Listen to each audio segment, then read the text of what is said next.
Does anybody want to roll some dice and tell me what happened last time on Weird and Wild? Cap. Holy shit! For once, I did well. Wait, what's with the screen? What are you talking about, man? We're in a dungeon. No, the face rig. Look at this guy. What? Oh, I'm not on. Who is that? Yeah. What the fuck? You must have you crossed the stream somehow, man. I'm seeing a total stranger. It's not a hamburger. It's me. It's me, everyone. I'm wearing the latest face mask. Horror theme. Oh, it's Jason! I just loaded in. Daddy. Oh. Oh no, it's worse when we can see him. No. Is that Metaton? Where? Metaton. Oh, yes. What'd you guys do with your dice rolls? Who didn't roll? Rincast has Do to. I have to roll? You rolled. No, she doesn't have. She did last time. Well, I'll say it doesn't Yeah, have to. I want to roll a 1, so I don't. Hey, listeners, we're out a member today. I'm pretty sure, Bay, you're going to take over for MVD. Yeah. Fascinating. Nick? I'm sure you got all his stuff memorized and ready to go. Oh, yeah.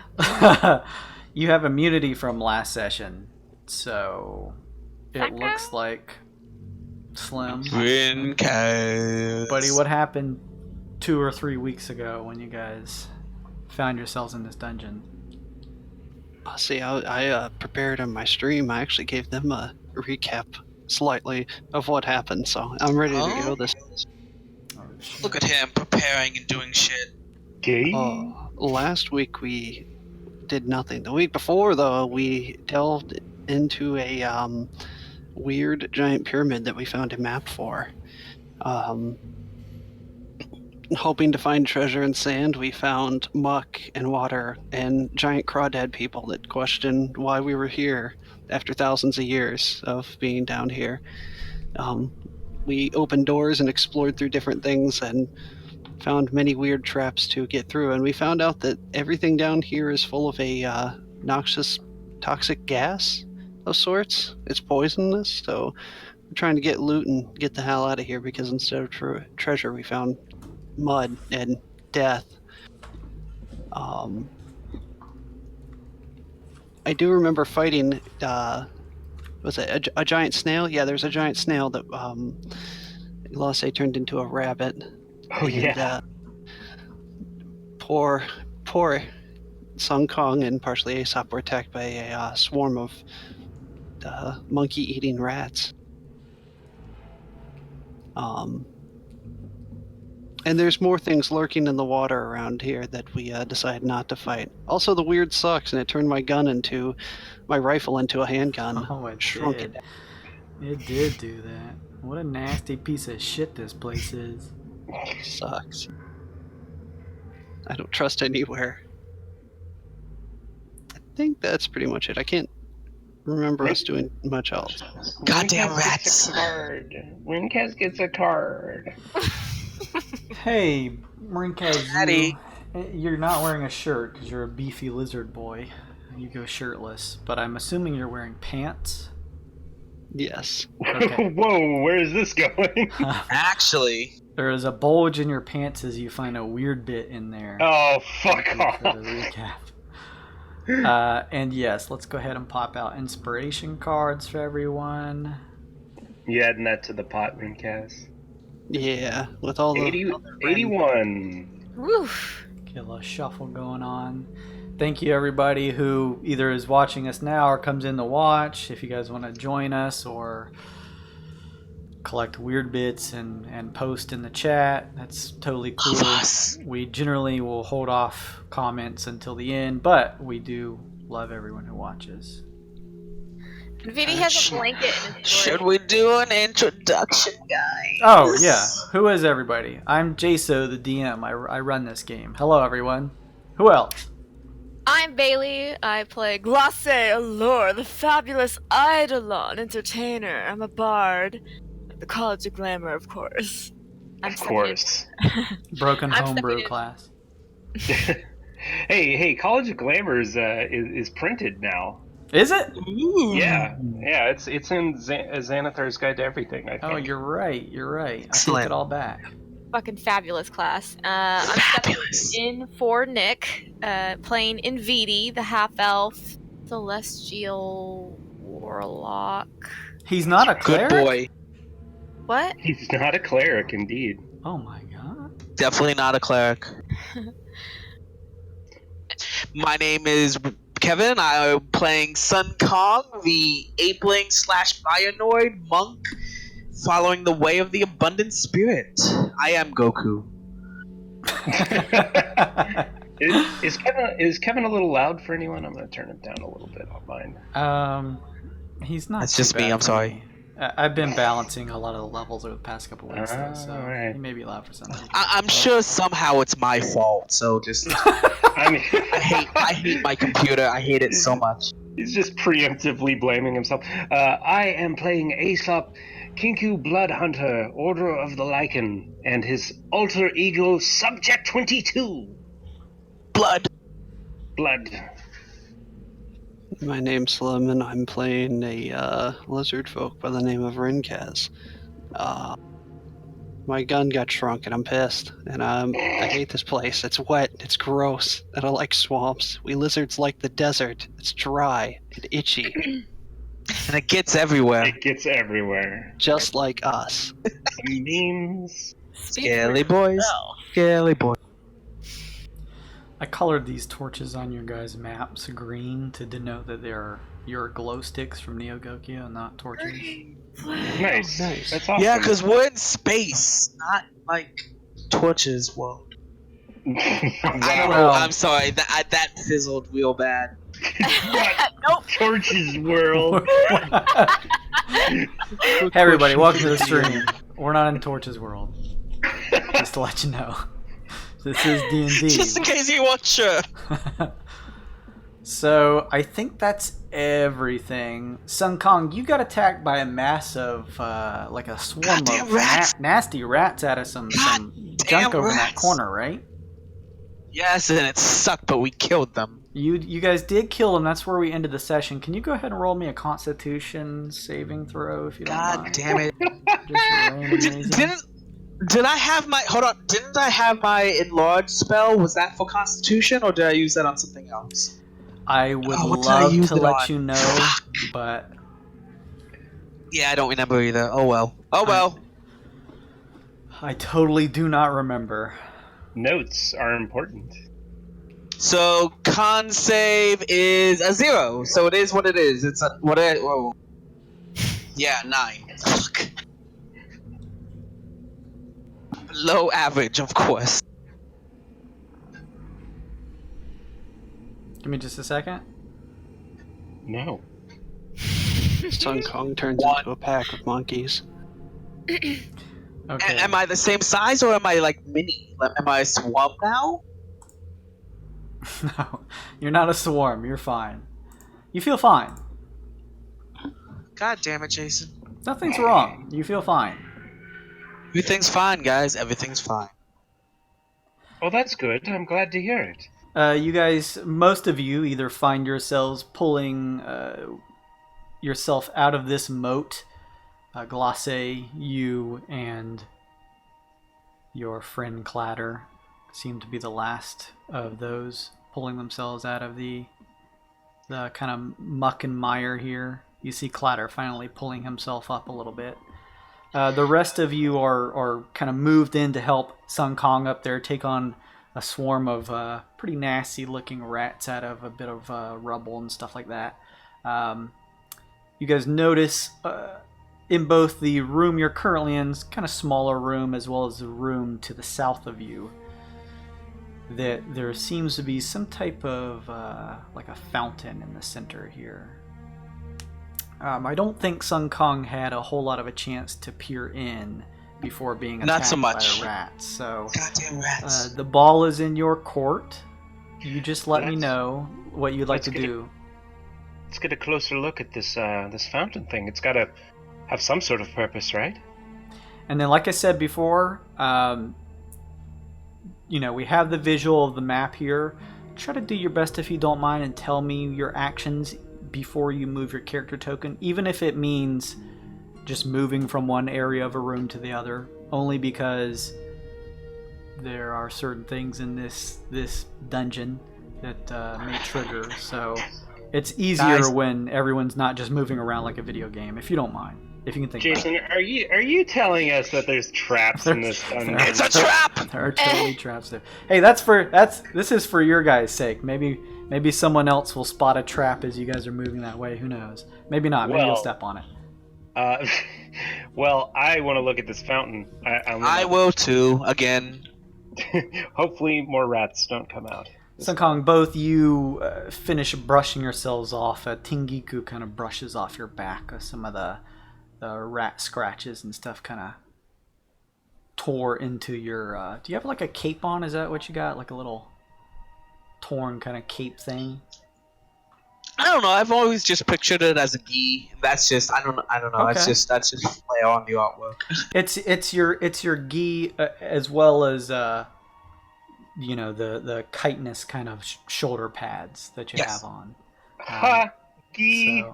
So, It's my monk gi. Oh god, that's worse. As both I win. you, Aesop, and Sunkong peer into this fountain here, you see what looks to be a small amount of concentrated lime solution near the bottom. It kind of looks mostly like cloudy water. There seems to be some type of shadowed object that lies at the bottom, although it's difficult to make out without reaching in to grab it or pull it out somehow. Does it look like we could just reach in and grab it, or is it far enough down that we'd have to fish it out? You would probably have to go into a little beyond elbow to reach down and grab it, but you could. It looks like it's not that far down. It's just the cloudiness of the water is making it difficult to tell what it is. Oh, Well, hey, maybe when Glasse gets here, we can ask her to see if Clatter can go in and get it, because he's not so, fleshy. Or can't Inviti, can't you move stuff, like with a mage hand spell? It's like Nick is here. Does he know mage hand? I thought he did. He's checking his character sheet, probably. I'm going through my spell book. It's okay. This is perfect. Yeah, it's difficult to play one spellcaster, let alone a whole different one. So take your time. I don't have mage hand. I don't think you did, but it's good to check just in case. Damn. Well, yes. Can we perhaps use Clatter then? Just in case that water is poisonous or something. We're more fleshy than he is. Okay. Can I step through so I can see what's what the fuck you guys are looking at? You can move through the friendly characters. Yeah. Who is this? Why do I have Sayun? Wait, where's Glasse? Okay, hold on. I lost Clatter. It's all dark, so I don't know where Clatter is anymore. Sorry. He was in the water, yeah. Bring your torch with you. There you go. I don't know. I just have Sayun just went out to the ether. I was gonna say, you just moved a whole lot of people. Listen, it's all dark. It's so dark. Move, people. I literally can't see anything. I didn't even get Clatter. Jason, help me. Daddy, we need help. Where is he? What'd you do with him? I can't see He was in the room with the snail. He fell underwater or whatever. Okay, yeah, he's dead to me. I don't know where he is. Oh my gosh, did you just delete Clatter? Where'd he go? Can you see into the walls, Jason? Do you have GM opacity down? Because he might be in the walls somewhere. I can see the full map. Oh no, he's under me. He's under Aesop. Oh, there we go. He was sitting on him the whole time. Aesop was like covering him in feathers to hide. You're him. like you're on his shoulders. Yeah, it's like, if only Clatter were here, he could help us.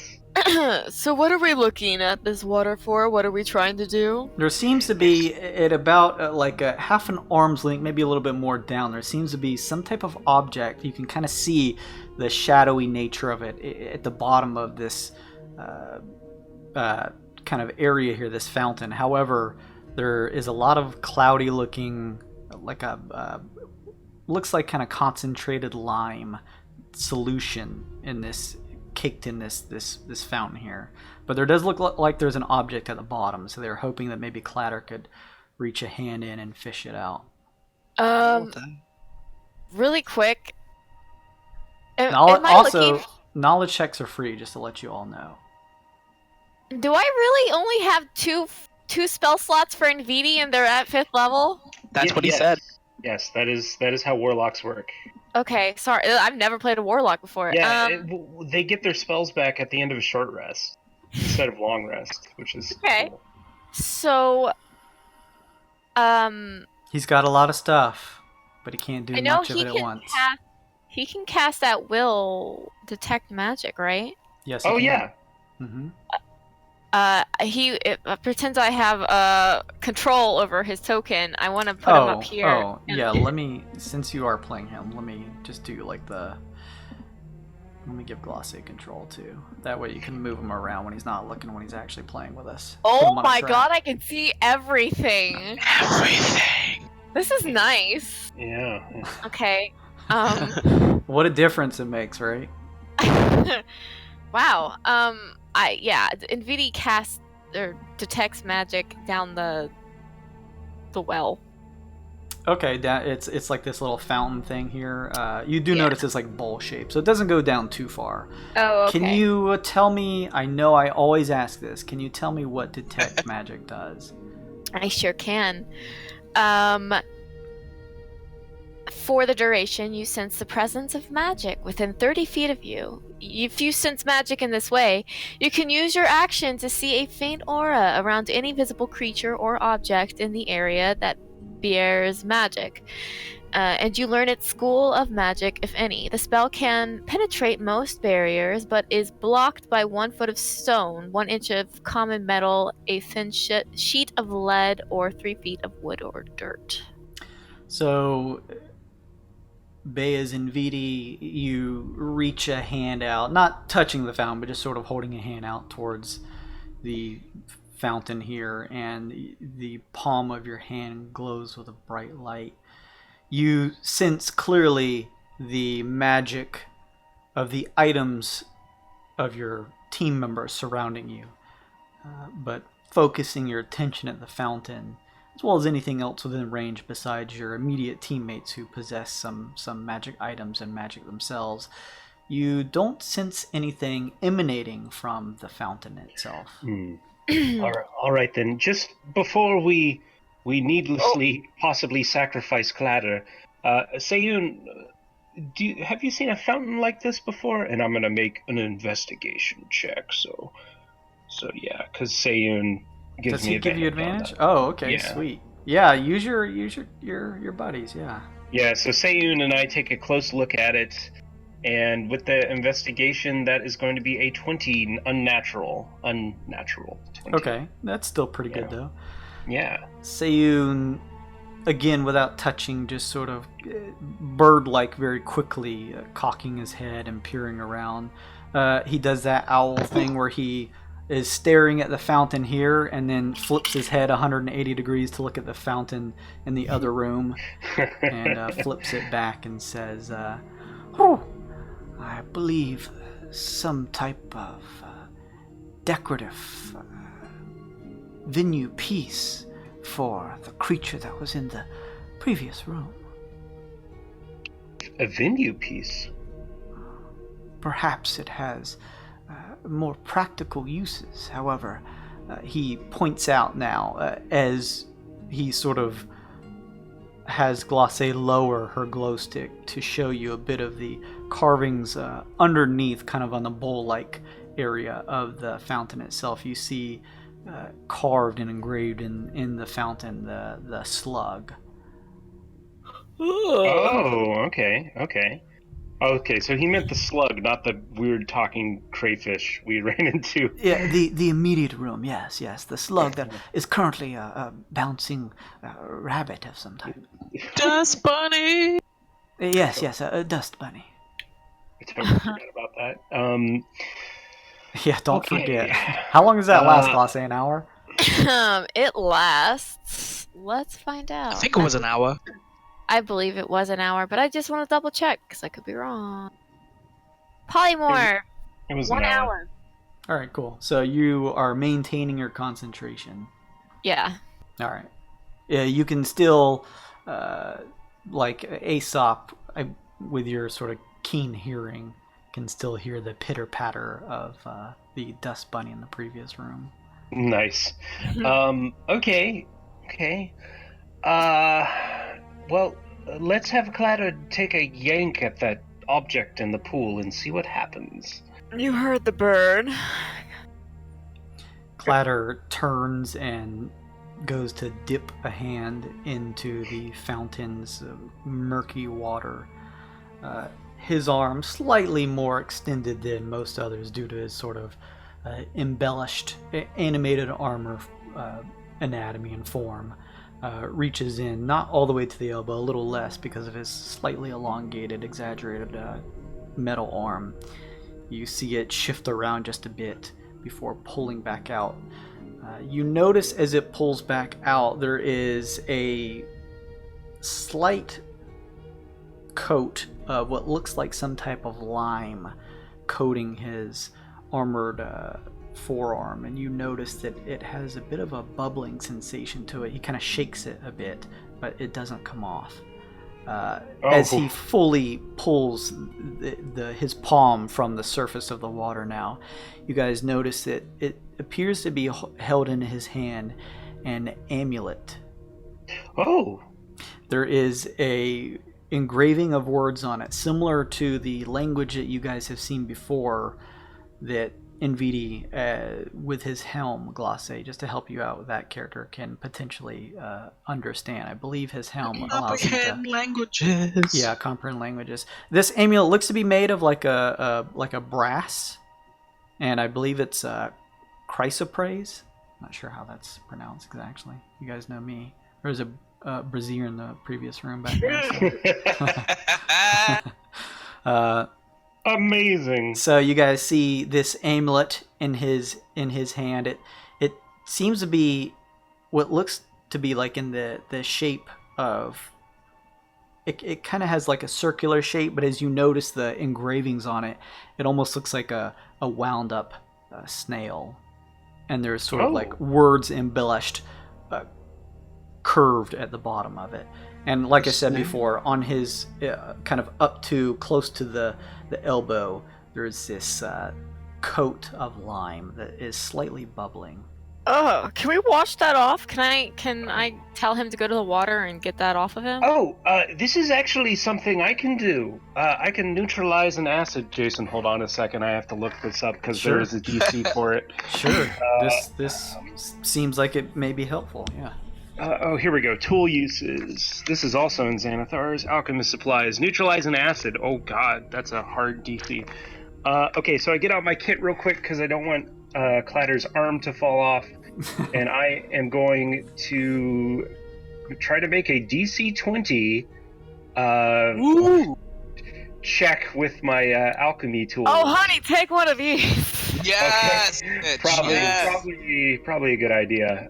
Okay, so I very carefully, kind of like playing a game of Operation, try to neutralize the acid using some powders and wiping off the coagulated acidy badness. Okay, Right, so cool. Here we go. Oh, I don't think I did it. Though. I'm gonna try. Oh my god! Wow, that's awful.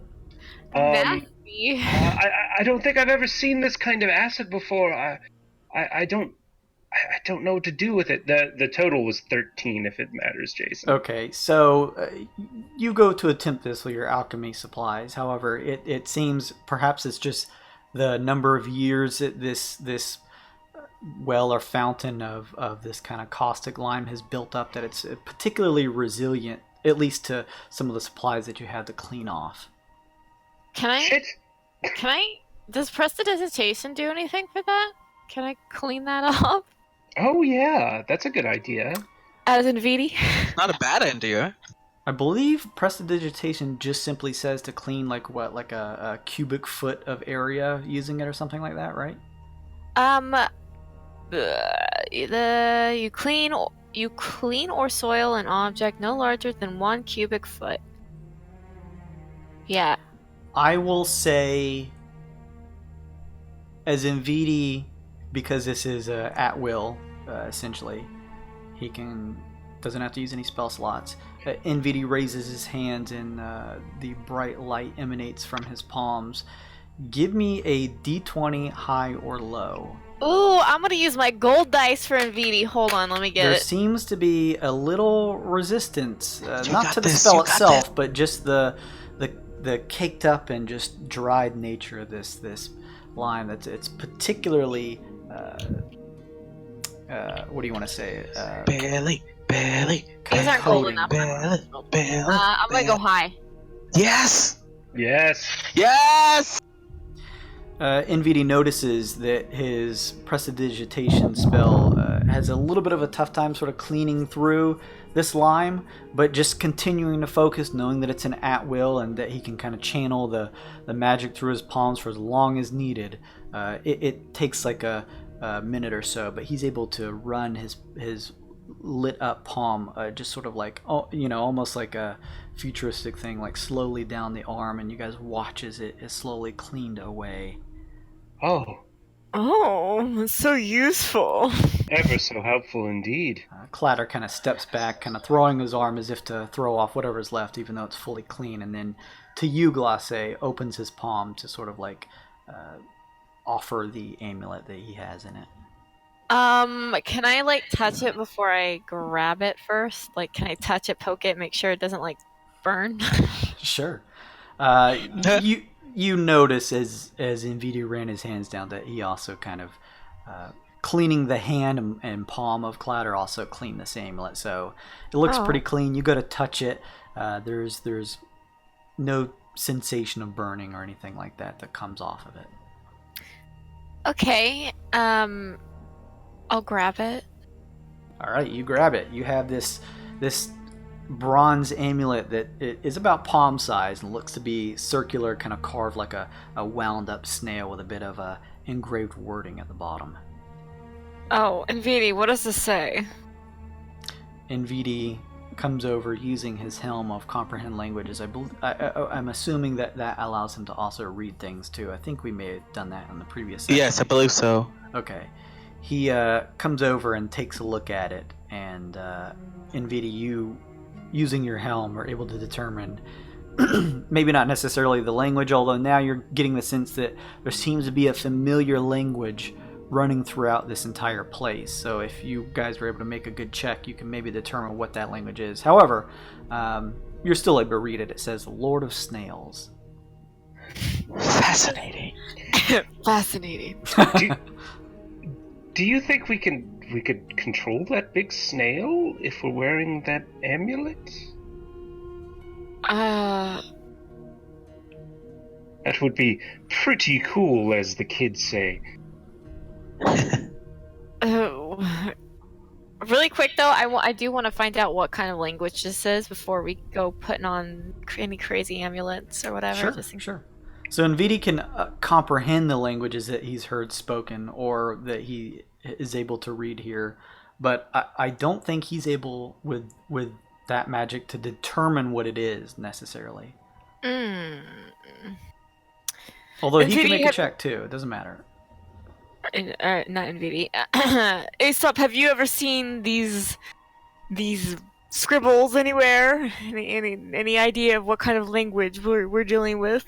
Sayun, Aesop sort of comes over along with you, willing to check if you wanted to make a roll. Yeah, I think this is probably going to be something that Sayun knows and not Aesop, but I'll make a history check since I've got the benefit of this nice little owl person. Wow, That's going to be a 19 on history to see if Seiyun knows. He rubs a feathery finger. Well, it's not feathery. It's kind of at his wrist, or where the feathers sort of extend out. He runs sort of like a talon over the engraved lettering, and looks kind of turns and rotates his head your way, Aesop, and says, Olmen, an old language, tribal people in the dry lands. I've at least heard of it before, though the civilizations that used it, quite a few hundred of years old. Makes sense, considering the state of this place. Olmen. Well, I've never heard of it before. Shall we? Let's hang on to that amulet and run into any more of those snails. But... Sure. Who wants to hang on to it? I don't want to hang on to something that is the Lord of Snails. I mean, I will. Here you go, Sun Kong. This amulet looks, not immaculately, but pretty well made, and may fetch you a decent amount of gold if sold. Not a ton, but you guys are more than welcome to make a check on that. Otherwise, just remember, it looks like it could bring you some gold pieces if sold. Nice. All right, well, continuing onward, since we are all slowly dying. Oh, yeah. Was that a snail joke? No, we're literally slowly dying. Oh, okay.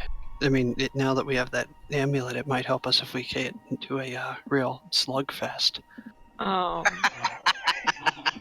If only you could take damage from puns. That's my next dungeon.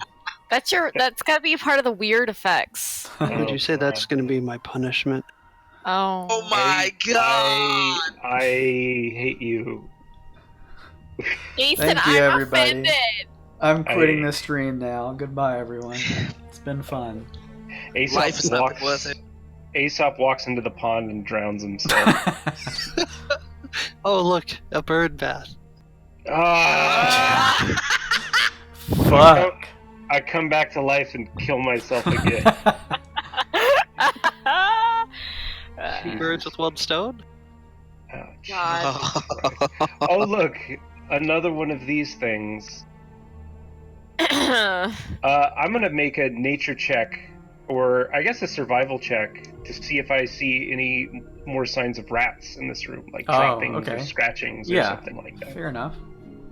Wow, what's a rat? I've never heard of these creatures before. Before you're able to determine if you see any rats, please... A bunch of rats jump up and kill me. No, if you don't mind, though, please roll me a D10,000. Oh, god damn it, we're in Oh, the Luke! Oh, no! I haven't done one of these in a long time, so this is fine. Last time you got a whole bunch of crazy runes stuck on your face. 1124. 1124. Alright, give me just a second. This is a little bit of a list here. If you are a kinku, you puff up and explode. Specifically if you're a kinku. Hey, kitty. Meow! Look at this cat. She's so cute. Aesop, you peer around this room, and there doesn't seem to be the sort of amount of refuse that you saw in the previous room, so you're assuming there's no rats. Everyone else, as you guys watch Aesop, his form begins to shift and change. Oh no! Oh my god! You see demonic horns begin to protrude from his forehead. Dude, And, what's coming out of your head? A pointed tail begins to distend from where his normal, slightly feathery tail is. What is happening? Dude! Oh, where's Glacé? Hold on. That's what I call a deviled egg. Oh my god! I will destroy you! You have horns, man! Oh, here I Glacé's am. underneath Aesop. There you go. Sorry. It's the horns. Okay. Wait, where am I? Okay, there I am. Sorry. Go ahead. And a tail.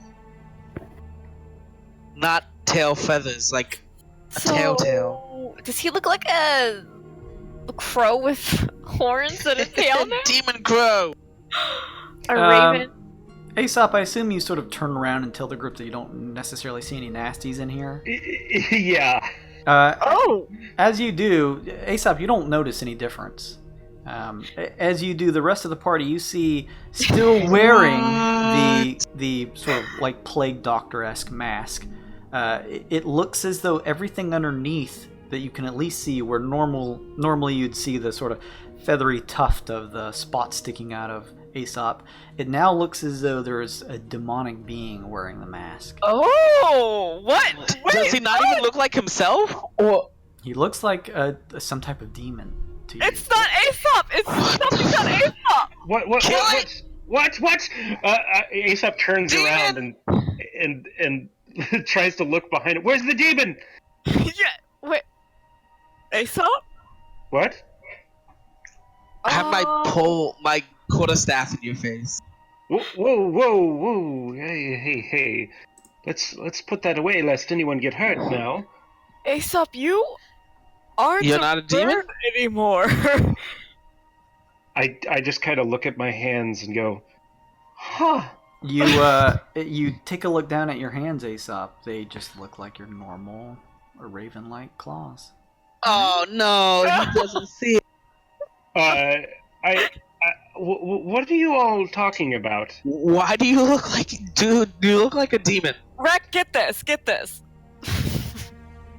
I think perhaps I think the gas in here is causing you all to hallucinate.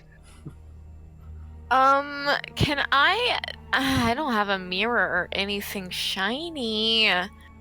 You would think I would. What about Clatter? Can I Buff him up.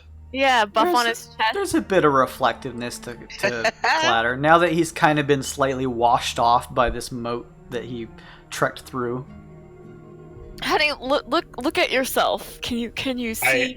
I look at myself in You peer Clatter. into the reflective chest piece of Clatter and simply see a slightly disproportional due to the just makeup of the armor. Kind of looks like looking at a funhouse mirror, but you still see yourself. Yes, I'm as handsome as I always am. What's your point? Can you take off your mask? Sure, I take off my mask. You guys see a demonic face underneath, rows of sharp teeth What the fuck? and Okay, fiery red eyes. I see. Aesop, can you put your hands on your head for me? I put my hands on my head. You feel the familiar tuft of feathering. I run my fingers through my feather scalp Oh, like it's it's a so shampoo creepy. commercial. It's a demon. Can I poke his horn to see if it's real? You go to poke at one of the horns, and it feels as though you're kind of poking the horn, but at the same time, it feels like feathers. Grab it. I grab it. You, Can I? Aesop, feel do that? as though 2 or 3 of the feathers on your head are being What are you pinched by doing? Glossier. It's a horn. See? Aesop, I swear, I'm grabbing one of the horns right now. You've all gone insane. But I'm. You Can I have grab a his tail. tail? Oh yeah, grab his tail. Let go of my tail feathers. They're now grabbing. You guys see sort of like a writhing demonic tail. However, Aesop, they're just annoying you as they kind of grab the Back feathering. off, quick-wise. Oh, yes. Let's not Alright, well- bother him. I'm gonna keep Let's- my eye on you, but okay. Let's check the pool so we can get out of this gas because it's clearly affected all of your senses. Aesop walks back into the room. Okay. The demon wearing Aesop's clothing steps into the room away from you guys. Aesop kind of keeps himself at arm's length from everyone now. Oh, I want to do an Arcana check on him as Invidi. I just feel like that's something Invidi would Okay, do. fair enough. Yeah, it does sound like him. That's gonna be Oh, that's interesting. Oh, that's Jira. Okay, that makes sense. 18? It's strange. There's the normal sensation you get from your detect magic. This feels different, yet somehow somewhat similar. I'll say, without needing to do any further checks, that you get the sense that this is probably some effect of the weird magic, which is, you've done enough research in your time going to your college to know that the weird is sort of like almost a precursor of wild magic itself, but it does have ties to the weave, and so you get the sense that this is probably some type of magical effect. Fascinating. I'll relay that to the group. That's probably... Oh, is there an illusion on me? Yes. Look, I'm all scary. Boo! He looks pretty terrifying as he says this, and he sees a row Oh, of teeth. Jesus. Kong jumps back a little bit. Jira, I like, mean- growls. I'd like to Awesome. see our other friend, how he'd look with that look. Other friend. Is there a door here? Sun Kong, there is a set of double doors next to you. Stone doors. Can I That's- open them? Oh god. Yeah, subject 23. Oh god, no. You sure can, bud. Good like this- answer. If you'd like to step through, you're more than welcome to. Uh, Thank you for letting me know before you do that. You're welcome. I guess I will step through just inside the door. Are you stepping through? Or are you like leaving the door open for the others to see through as well? Yes, I'm not closing the door. Okay, so in that case, we'll go ahead and remove this. Sun Kong pushing the double doors, or one of them, maybe both, like a hand on each of them, kind of pushing them out. You guys hear the shifting of stone on stone as the door pushes open. Sun Kong, this area opens up to what looks like a hallway that curves up to the north. The walls and ceilings of this hallway are coated with some type of slime, and the floor of this passage seems to be covered in like a layer of mud. There seems to be, coming from the room you guys were immediately in, this sort of a steady stream of trickling water. The stucco on the walls seems to be kind of flaking off, and there is a glowing silver track and slime that kind of crisscrosses the walls and ceilings, which you guys have pretty much determined that it was coming from this snail that you currently have transformed. The star symbol that you see here, Sun Kong, a little bit to your northeast, it looks to be kind of standing at about 12 foot tall, a stone statue of a man outfitted in fine clothing and holding a stone tray in his raised arms. Let me show this to you guys. Ooh. Legends of the Hidden Temple. Its eyes appear to be black gemstones.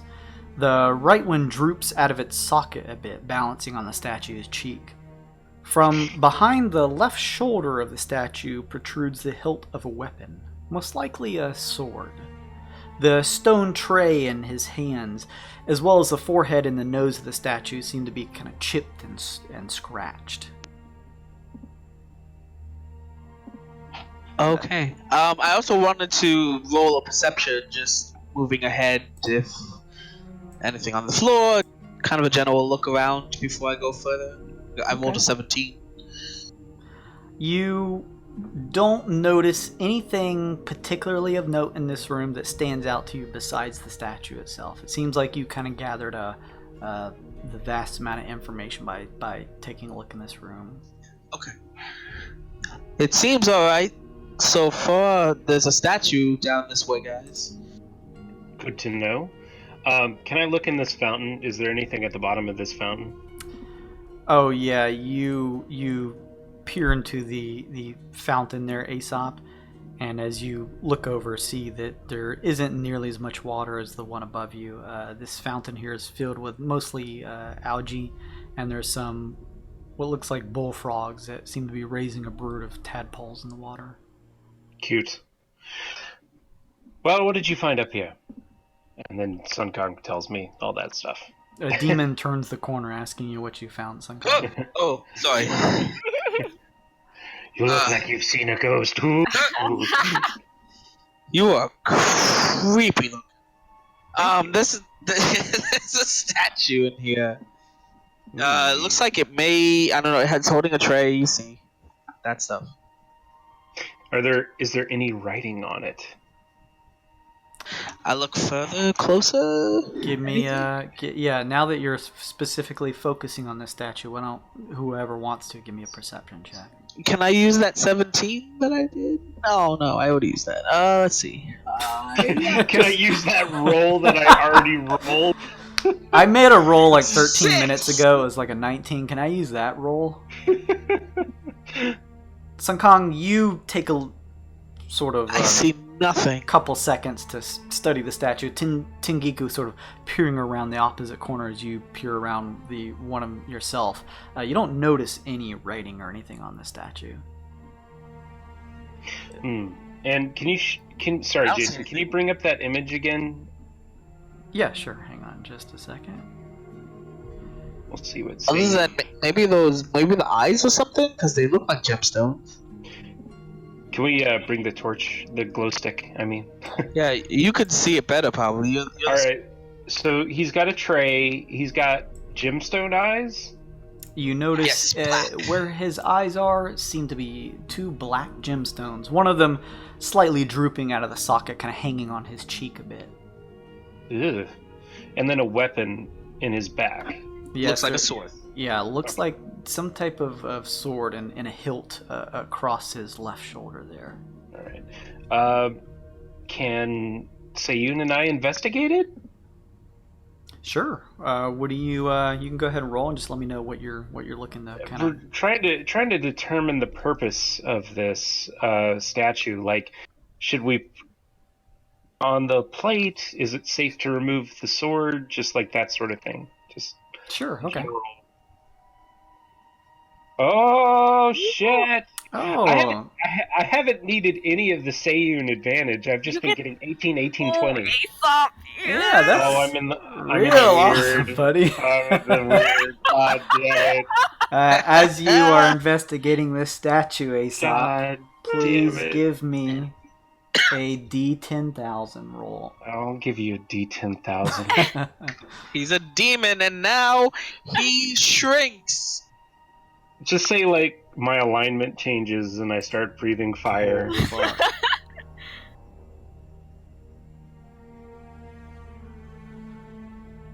Lizard puns are twice as funny. Oh no! What?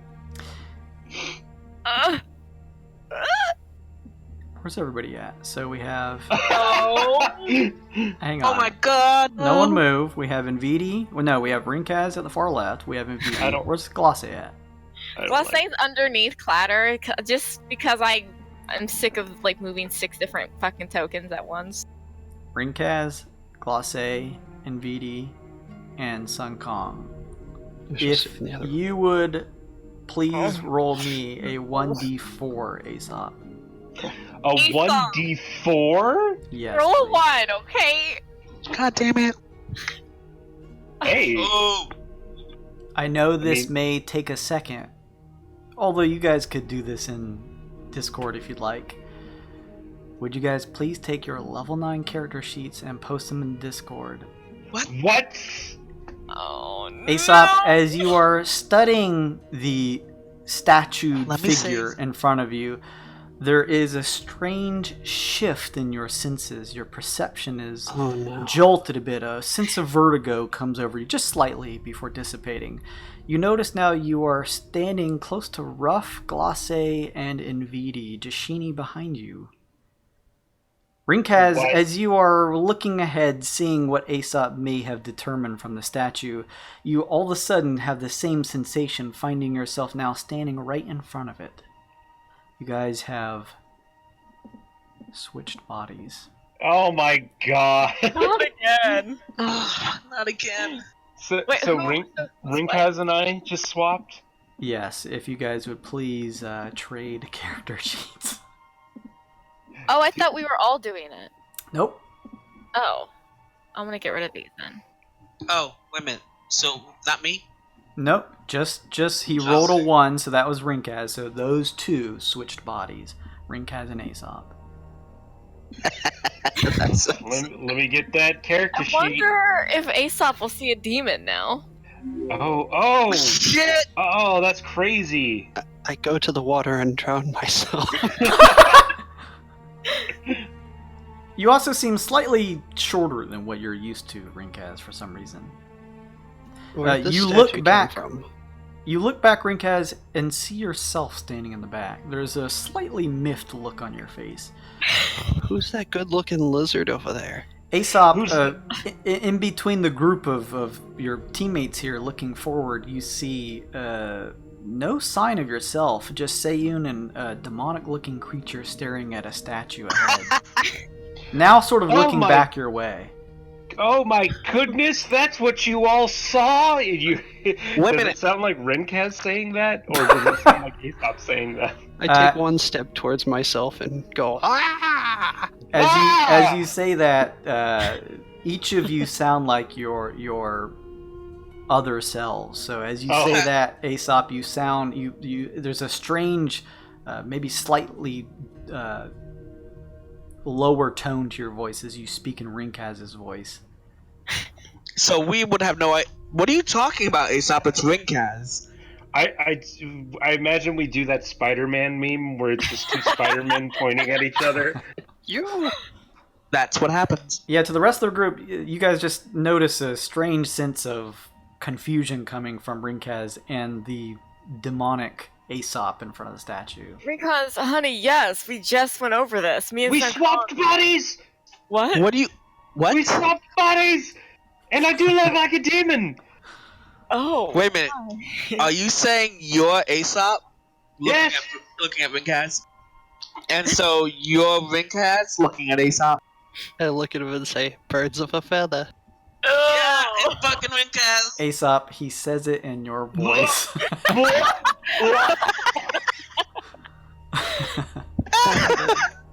You've been defiled. Rinkaz kind of pushes past Ruff in a more effeminate, slightly bookish way than he's used to swaggering towards. I can't. That control looks Rinkaz's weird. token, Yeah, here, but, hang on. I'm gonna have to give you guys control of each other's tokens now. Yeah. You be careful with that body. I've done so much research. Oh no, this might get good. weird. I hope this doesn't last for long. I don't know how I'll feel with someone calling me dad or daddy. That's weird. That's my daughter you're talking about, and I'll thank you to not bring her into this, please. Hey, Aesop, how do you... I mean, Rinkaz, Aesop, wait. Yes? You both say yes. How do you feel, on the inside? Aesop? With your buddy? Oh, God. Oh, that would be... That's scary thought. Let's make sure that doesn't happen. Would you kill Rinkaz? I don't know. That's a great question. This is... I mean... Look. All right. We could test this in the name of science, but I think now is not the time. Oh my god, if I was chaotic evil, I would just cut my hand right now. Just blood. Just as much blood on your face as possible. Science! For science. I actually think it would be Aesop that would turn. Yeah. And so... And not Rinkaz's body. Rinkaz's body. Oh my god, there could be like an inner fight. Like inner Rinkaz versus like... Oh, that's crazy. 23's like... Oh my gosh, that'd be so cool actually! Would you say, Aesop, are you able to have any sensation of your more primal subject self? Or does it just kind of come out of nowhere? Yeah, I mean, I think that there's like always like a little bit of like subconscious whispering, but he's gotten really good at tuning it out. Okay. Oh shit, that should be Aesop. like constant in his Aesop has gotten good at tuning it out. head. Not Rinkaz. Rinkaz, you are spouting your puns and kind of being your jovial, chaotic self, but there's this tinge of aggravation in the back of your mind that seems hard to shake off. You don't even know why. Your chattering bothers me, Cold Blood. You leave. That's what And you this is hear amazing. whispering in the back of your mind, Rinkaz. I mutter back to it, letting it know that I won't be here probably for long, and that if I am, I'll be sure to give him a happy helping of blood. Good. You are good, Cold Blood. I was going to kill Monkey last. Now I will kill you last. Damn it! Wonderful. I tell it as well that should there be a blood fest, to leave the scaly one alive. I hate picking scales from my beak talons. Rinkaz seems to be, or Aesop seems to be talking to himself, or Rinkaz Aesop. Oh dear. He's like Two-Face. Well, it's good you're in here, because, I mean, I'd probably look like a Tarask or something. I kind of flex my feathers. I mean, lizard folk are fairly related. I mean, not that you guys should kill me if I turn into a Tarask. Let's just keep going. This is weird. Yes. You did roll. Now that you have, come to your senses a bit, realizing what the weird effect was, Aesop. Your check did succeed. So after this whole thing, you realize this statue is top heavy, and get the sense that these items, like these two black gem eyes, as well as the weapon against the back of the statue, could probably be picked off if you were to crawl up onto the tray and get them. However, it seems as though if more than a weight of like 100 pounds is applied to the tray, or if someone kind of pushes the statue anywhere above the tray, that you'd probably be able to kind of topple it over if it mattered. It may fall if you try climbing on it too high up, basically. Sun Kong, put the snail amulet in the tray and see if anything happens. Rinkaz says, very, very, well spoken. You got it, Aesop? Yes. Akaz! Rensop. And Rinsop! Akaz and Rinsop, yeah, boy. It's like fusion in Dragon Ball Z. I put God, down if only we could do fusion in this. if we could. Fuck. We need character art of all of our fused characters. Bailey, Mm-hmm. you heard him. We need What? fusion art. Oh. Suncon, you put this Lord of Snails amulet on the tray. Is that what you do? Yes. You set it on the stone tray and take a step back. Aesop, Rinkaz, and Rinkaz, Aesop, you guys both watch. Nothing seems to happen. Alright, well, take it back, I suppose. I do. Alright, I suppose the lightest among us would be, my body. Can Jira, is it smart enough to, do something with those eyeballs? Well, I mean, we could try to reach them, I guess. NVIDIA, How Glosse, tall is the? using NVIDIA, you could command Jira to try and pull the ends out of the sockets. The sword may be a little more difficult for Jira, but it's worth a shot. You can try anything. Okay.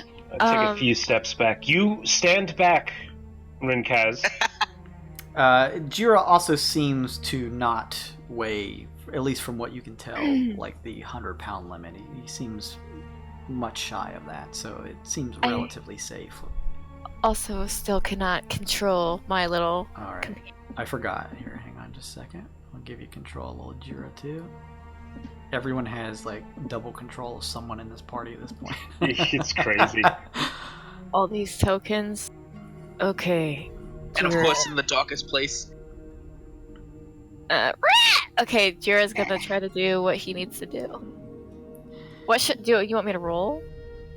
No, Jira's going to do this himself. Jira kind of flies, although it looks as though he seems to just be levitating through the air. His red orbs that go over his spine kind of pulsate with a bright light and energy as he sort of just levitates over to the stone tray. He then peers up at the two black gems in the sockets and kind of does that quick, like lizard-like crawl up to the neck. And using his stinger-like tail, kind of wedges in between the eye socket and gem, and with a flick, one of them bounces off onto the tray. Oh. Can you get the other one? He works around to the other one, this one slightly drooped, and peers at it, and with a quick scrape of the claw, grabs this one in hand, and swoops back over to Nvidi, kind of dropping it in a palm if he wants to take it. Okay. Jira releases, and it falls into your hand, Nvidi. And what were we doing with these? We're just investigating. Just it. looking at them. You got that natty 20 Aesop, so you get the sense that these black gems probably ceremonially used, as this figure looks to be some type of warrior. It looks as though it's difficult to tell if they have any magic to them, but it looks like they may have some type of value if you were to go sell them. Good. Rink has hold on to those since I have the bag. Shall you? In your hands, Nvidi, as you kind of take a closer look, it looks like a polished obsidian, slightly larger than the typical eye would be, due to the sort of exaggerated nature of the statue. Oh, okay. I'll have Jira take it back and give it to Rinkaz. Sure.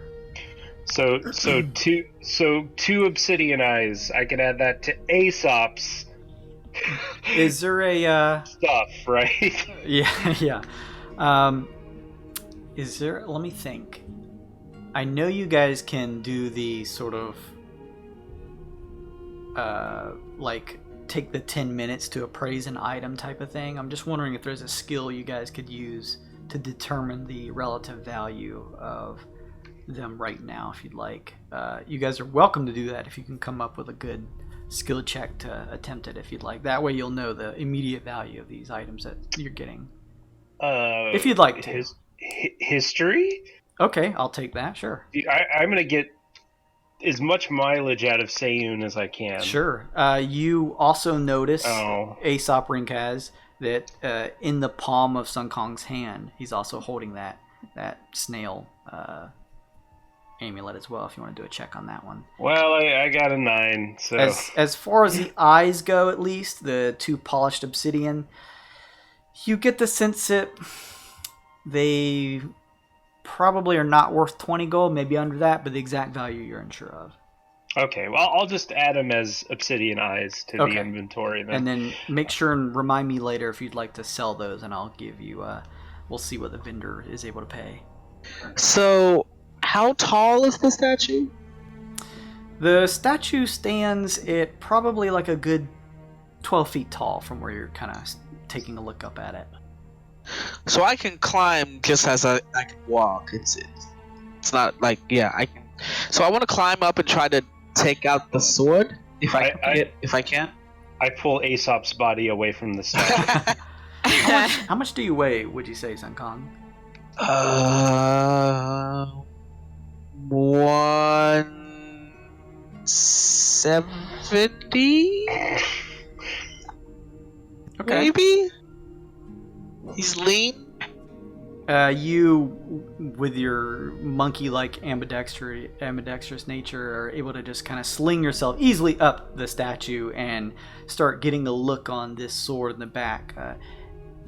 Taking a look at it in this hilt on the back. Everyone else notices the statue slowly leaning forward. Oh. Does it look like it's gonna fall? Yeah, Sun Kong, you now realize that the statue is about to topple over.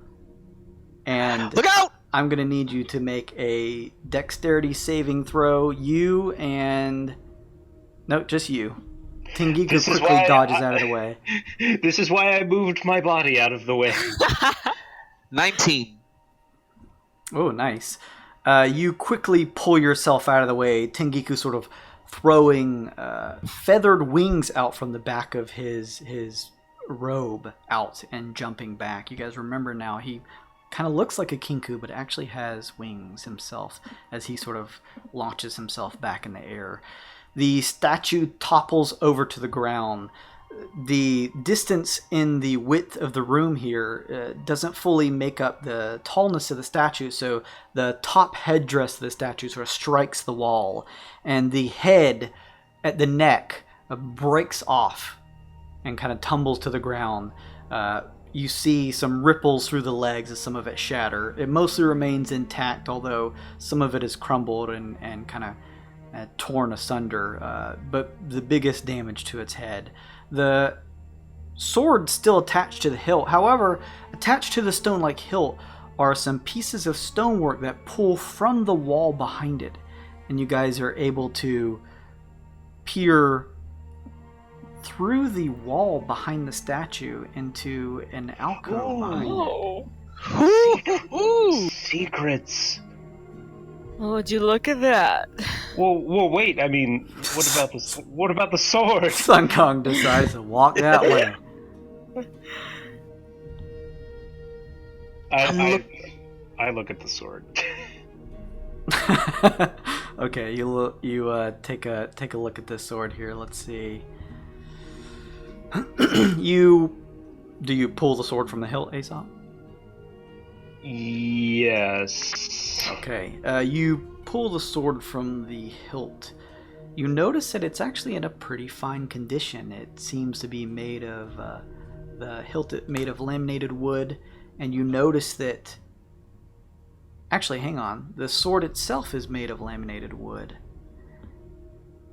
It's a fucking wooden sword? What? And as you It's a peer toy. at the sharpened edge of it, inset in sort of the blade area itself, are jagged teeth of obsidian. Whoa. Ooh, that's dangerous looking. I'm guessing this seems to be more of a ceremonial sword.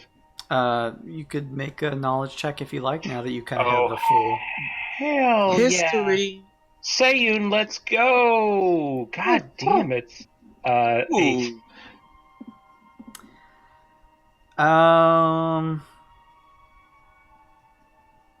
You get jack shit. Sayun studies the sword and says, I don't know the exact details. However, blade like this, despite living in the desert, there probably was a time when there was some lush vegetation around the areas of the Omen people. Perhaps it is adapted, cutting through plant-like vegetation. Oh yes, that's good to keep in mind. I think while I have the use of this body, I'll hold on to it. Sayun cocks his head and kind of hands it back to you, Aesop Rinkaz. I guess Rinkaz add obsidian wooden sword to your inventory? Question mark. I say we give all of it to someone else until we swap back. All right, fair enough. Yeah, I'll put it in Aesop's inventory. Okay. Obsidian and wood sword. So Kong, Hey, is you... Oh, sorry, go ahead, Glossy. I was just gonna ask, what kind of people did we find out were living in the temple, the last temple we were in on this planet? What was the last temple you guys were in?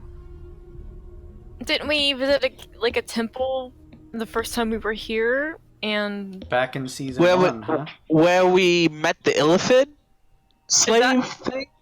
I guess, did we ever find out what kind of people? It was like a space Illithid, wasn't it? Yeah, I think so. For lack of a better term. This Okay. temple seems to be like an entirely different. Yeah. Okay, just curious. Yeah. there isn't the same alien-like nature to the writing on the walls. You guys remember the sort of language that you guys perceived in that previous dungeon was inscribed on skulls. And as you touched it, instead of reading an ancient language, you were given sort of a held memory. And that shit's awesome. You guys essentially learned that, yeah, they were probably spacefaring, or at the time, illithid trying to eke out a living on a separate world, believing it to be covered in water. However, they learned that it was a pretty desolate, hot place, very bright, and you guys, some of you probably get the sense that it was not the best for an illithid in terms of survivability, so they became spacefaring people, at least the ones of that dungeon. And perhaps some of their lineage actually became the Duskmen, if you remember those characters. Yeah. Sacrifice for the Duskman. Before Sun Kong charges down that secret hallway, I want to do a cool action movie, like peek around the corner with Rinkaz's gun kind of deal down here. You peer around the corner with his gun. You for a second remember it being bigger, but realize that the Wyrd has somehow shrunk it to half its size. You peer around the corner, sort of pointing the torchlight that way to perceive a single stone door where the stream seems to run out from the base of. Well, I think Sun Kong has the right idea. Let's check out that secret tunnel. Sun Kong, as you peer into what appears to be, for all intents and purposes, some type of secret passage, water beads collect upon the walls of this narrow passage, and the floor is pretty cold and damp. There's like a low ceiling, only about 5 feet tall, that kind of further cramps this dank place. Sun Kong, you actually have a sense that this hallway is familiar, as if you guys have come down it previously. Only to previously find that it seemed to end in a dead end, but now you realize it is not. Can we retroactively say I found this because of Tengeku has that ability? Detect secret passages? Yeah, I mean, he could potentially find it himself. With this one, it did sort of budge from the wall, but don't forget, Tengeku, now that's an ability that that is expendable, right? You have to use something to make use of his detect secret passages? I don't think so. Let's take a look real quick. I just want to be sure. If not, that's cool, but I just want to double check. Oh, no, I'm sorry, yes, it uses his inspiration. Okay. So you found it.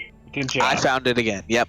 Yeah, so I only say that because maybe hold on to that, knowing that there seems to be hidden passages in this place, so that you could potentially make use of it with him later. So this one dislodged from the wall, pulling a bit of stonework that was attached to his back with him, and that's what revealed this passage.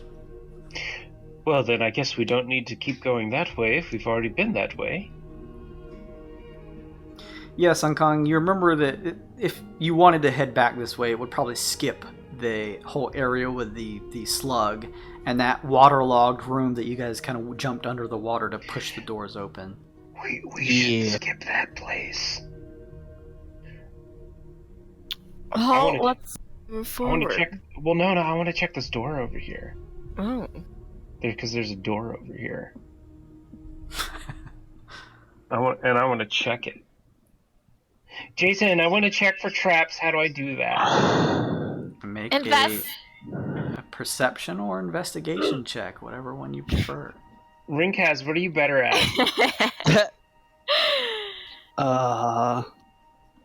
Perception. All right, 14 plus whatever it says on your sheet. What does it say on your sheet? 6. 6. 20. Oh, shit. And you're studying the stone door in front of you, correct? Specifically the stone door in front. And that was an unnatural 20? Unnatural. You take a second, Aesop Rinkaz, and study the stone door. you don't notice any sort of like looking in the creases of the door. You don't notice anything that sticks out of place like it would trigger if you were to try to open this. Looks okay. All right, this is what Rinkaz would do. I deftly open the door and shine my light in, all SWAT team style. Rinkaz rushes in. You peer into this room, and I will tell you what you see. As you open the door, Aesop Rinkaz, you see that this room is wet. The water kind of trailing from these walls in here that are covered with a slimy white buildup. There's about 1.5 inches of water and mud that blankets the floor. Within this room, you notice, pointing your torchlight and kind of scanning the room, that there's many overturned pedestals and pieces of broken statuary that line the floor, most of them partially buried in the mud. You notice at the opposite side of the room there seems to be an entrance into this room from another door. As you peer around, that's actually all you see right now, that actually stepping into the room. Does it... Can I see if it looks like it's like deep, like quicksand or something? Do you have anything to kind of like stick in there or anything like that? It's a little know. because it's this sort of very muddy like nature. It's difficult to see how deep it would go without sort of testing it with some type of physical prodding. Does anyone have anything to throw into this room? Like a foot from a Rinkaz like character. I have. I mean, I could poke it with the end of my quarterstaff. Oh yes, do that.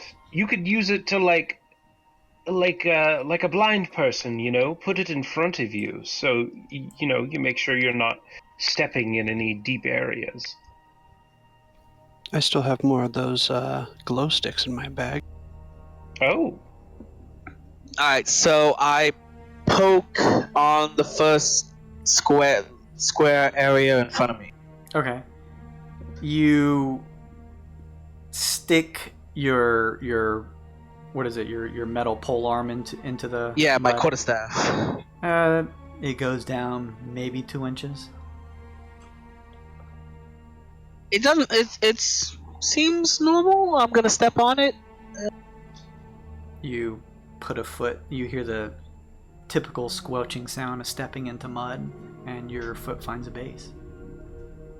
gross. I pull my foot out. Was it difficult?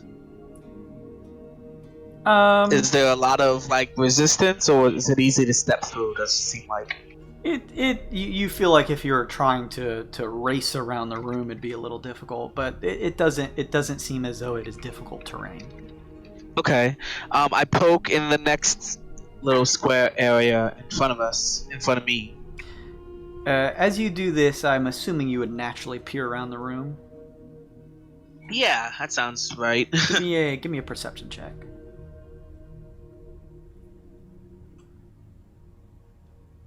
$15. You kind of peer around the room as you poke your metal pole arm into the next 5 feet in front of you, and similar results, about 2 inches deep. As you peer around the room, you notice the walls are tinged in a similar looking kind of caustic lime that you guys saw envelope and coat the arm of Clatter as he reached into the fountain. So a potential danger getting too close to the walls potentially there. However, as you are peering around the room, Sun Kong, you notice that there seems to be one remaining pedestal standing kind of over in this corner, if you can see where I'm pinging. Kind of like the one to the left of you. Okay. I'm gonna poke that square next to me, like that area. As you do, kind of looking over that way, you study the pedestal. As you do that, you get similar results. It looks like it's able to be kind of followed close to the pedestal. On this pedestal sits a small metallic 3-sided pyramid. Overhead in the shadow-draped ceiling are inlaid colored tiles depicting a starry sky and forming strange patterns in the areas above the pedestal.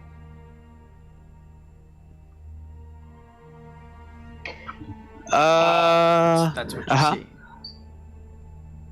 I'm gonna have Rinkaz step in the room, following Sun Kong specifically. Okay. I think you can move over here. We'll move our camera up some. I'm waiting for like Jurassic Park style. That camera's just gonna be looking around and something's gonna eat it. Okay, do you want to try to clear out the room or a path at least? With the decanter like we did earlier. Oh, that's a pretty good idea.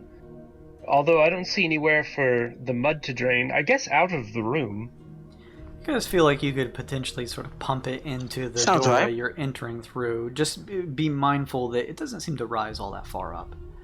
Oh. It doesn't look like there would be much resistance with the door north of you if you guys were to try to open it. Unless that door itself was locked somehow. Alright, well, I guess... Fuck. Who has the decanter? Glace? Mm-hmm. Yeah. I guess just try to clear a path. I'll do that. Okay. Are you shooting like a jet stream of water ahead of you? I'm shooting a geyser. Okay. No one is in the way, Glace, so you sort of point your decanter straight ahead, wreck shifting out of the way. I'm not going to move it, but it shifts out of the way, kind of floating, watching the decanter.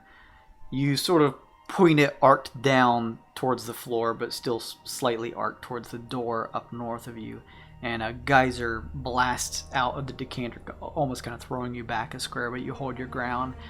The walkway, at least kind of straight up from the door you guys are at to the northern door, is sprayed with a blast of water, and you see it pushing away. You get it sprayed a little bit, Aesop, Rinkaz, and Sun Kong, but not a lot. Just a little spray of water.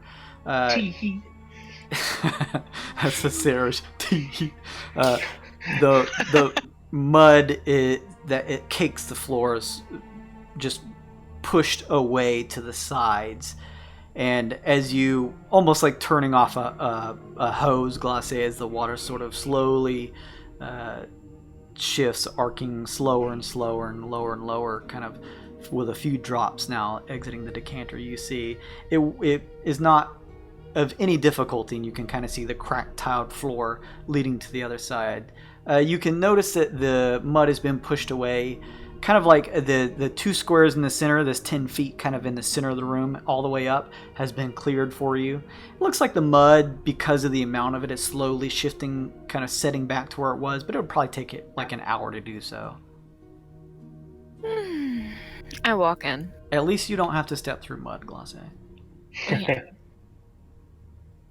You step in and see things similar to the rest of the group. Sun Kong seems to be approaching a pedestal with what looks like a fist-sized small pyramid made of silver atop of it. Okay. So, Yeah, go ahead. okay. Is it in liquid or it's just sitting on the pedestal? No, it's like on the pedestal. This is one of the pedestals that's actually still sort of standing. So it's clear of the refuse of the mud and stuff at the bottom of this room. I look back at Rinkaz, Aesop. Should I grab it? Oh, hold on. Let's get a closer look now. Rinkaz, I hope you have some points in intelligence. I look to myself and say, You guys though could- I'm intelligent, I'm not very wise and knowledgeable about the history and past. That's okay. We have Seiyun. Yeah, I was gonna say you guys are welcome to. Seiyun doesn't have to be attached to anyone for a period of time. He can help out whomever. Investigation 16 plus whatever Rinkaz your investigation score is. Investigation, probably 0. Let me double check. Okay. 0. Okay, 16. That's a 16's 16. not bad, though. That's not bad. Yeah. Seiyun, kind of moving over to Aesop Rinkaz, studies the pyramid and points and says, Aesop, I believe this pyramid represents the god of moon and lightning. I've read stories. I believe his name was Apoko Taikel. That's quite a mouthful. Perhaps That's what she said. worth some gold.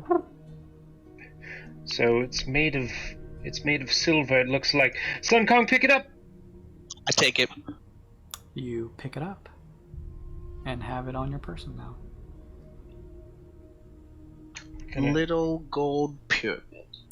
If you again, as you guys are coming across this stuff, you're more than welcome to make as you did before Aesop, like a history, any type of valid check to try and determine the worth of it. That way, it's easier when you go to the market to sell some of the stuff if you choose to.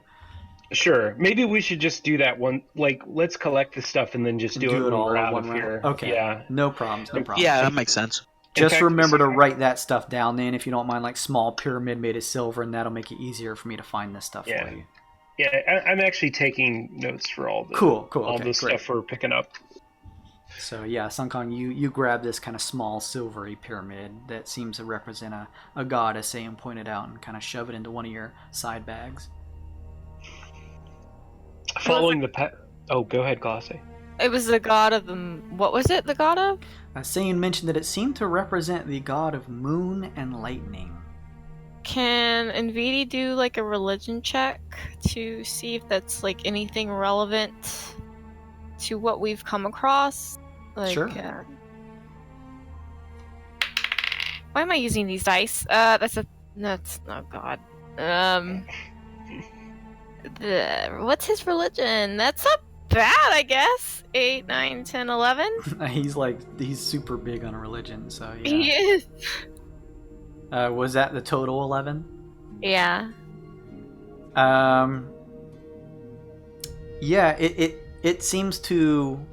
In VD, you have gone to college and done quite a bit of sort of cultural studies, and the special sort of magic college that you attended specialized, considering that it exists in the Twixt in a world where other planetoids and locales exist, has a wealth of information about areas besides the one that you grew up in. And so you're able to pick up that this god, this Epoca Tykel, seems to be an assortment in one of the various gods that these Omen people wished praise to. As you peer around in Vita, you notice the other fallen statuary here that's made of stucco seems to also, with that check, kind of depict other gods. You can't pinpoint which ones from that check, but you do notice, sort of half covered in some of the mud, you see kind of the crumbled faces of what looks like to be a coyote, a crab-headed figure. In one of the corners, there's an alligator-headed god, and then finally in kind of the center of the room, stuck in some of the mud, seems to be a feathered warrior, along with what looks to be sort of like a jaguar head. Okay. Huh. Real quick, before we leave this room, Rinkaz is just gonna do he's gonna do like a 360 No with scope. His 360 no scope with his flashlight and see if he can see any like glimmering in the mud or debris. Oh, good idea. Okay, yeah, I'll give you like a Perception? +2 to a perception check using your light to really check around the room. Oh hell yeah! Oh Rinkaz. Oh, shit. Rinkaz. That's a 27. Wow. You do notice in the far northeast corner, it was difficult to notice because it was sort of clumped up behind one of the statuary columns. You do notice, covered in speckled mud, there is just a bit of reflective glint that bounces off of your torchlight on your weapon.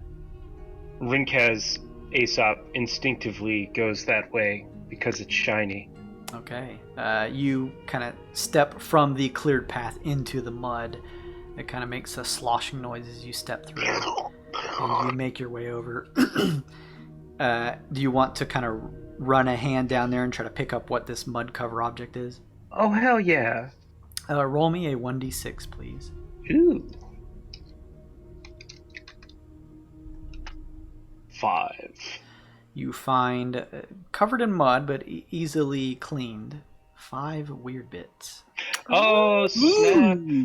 86. All right. I think we have found all there is to find in this muddy old room. I want to head over to the door. Okay, you stepping back on the cleared path, a trail of muddy footsteps following you, step over to the door on the opposite side of the room from where you entered. I shine my light on it so he can see. Okay. Seems to be made of stone, similar to the one previously you entered into. 8 perception. Not that I probably don't, but do I see anything trap-like? Similarly to Aesop Rinkaz studying the door on the other end, you kind of perceive through the crevice, trying to peer any sort of contraptment within or anything that would stand out of place. It looks like this door is fine. Looks fine to me. I open it. Okay. You open the door and it opens into a hallway that is relatively clean. Some of the tiling in this room is cracked and crumbled from years of what seems to be neglect. But the stone stairs, some of them chipped and at uneven levels. The ceiling raising about 20 feet high. You can peer over the steps, seeing the end of the hallway leads to, again, another stone door. Seems pretty clear otherwise. Stucco flaking off some of the side walls, although no lime like in the previous room. Looks kind of empty, maybe. Almost suspiciously empty, Aesop says in Rinkaz's voice. Do you think this would be worth Tengeku's ability, or is it too close to the last one? That seems like an awfully meta thing to comment on. I will say this. It may be a tough check, but if you can make some type of reasonable navigation check, I could potentially give your character an idea of where this may lead and if you have been there or not. It's a tough DC, though. We're going up, though, right? You are heading north. Yeah, the steps kind of lead up about 3 or 4 feet. Survival doesn't really make sense, does it? Probably not. Actually, Yeah? I'll take it. Yeah, it's a tough DC, but I'll take it. I wish they would have kept the dungeoneering check. Yeah. Yeah, it's a cool one. Unfortunately, you're unsure. 16. Kong. Oh shit, you were close though. Fuck. I have a +7 in survival. You tried to sort of build a map in your mind, Sun Kong, but unfortunately, the only one you guys have that led you here is very crudely drawn and only leads to just sort of the symbol of the entire area here itself and not like a fully drawn out map. So it's difficult to tell if the room up ahead would be one that you've entered through before or not. Okay, well, I'm gonna check this door. Okay, sure. You're making God damn it! a perception check. Yeah, 7.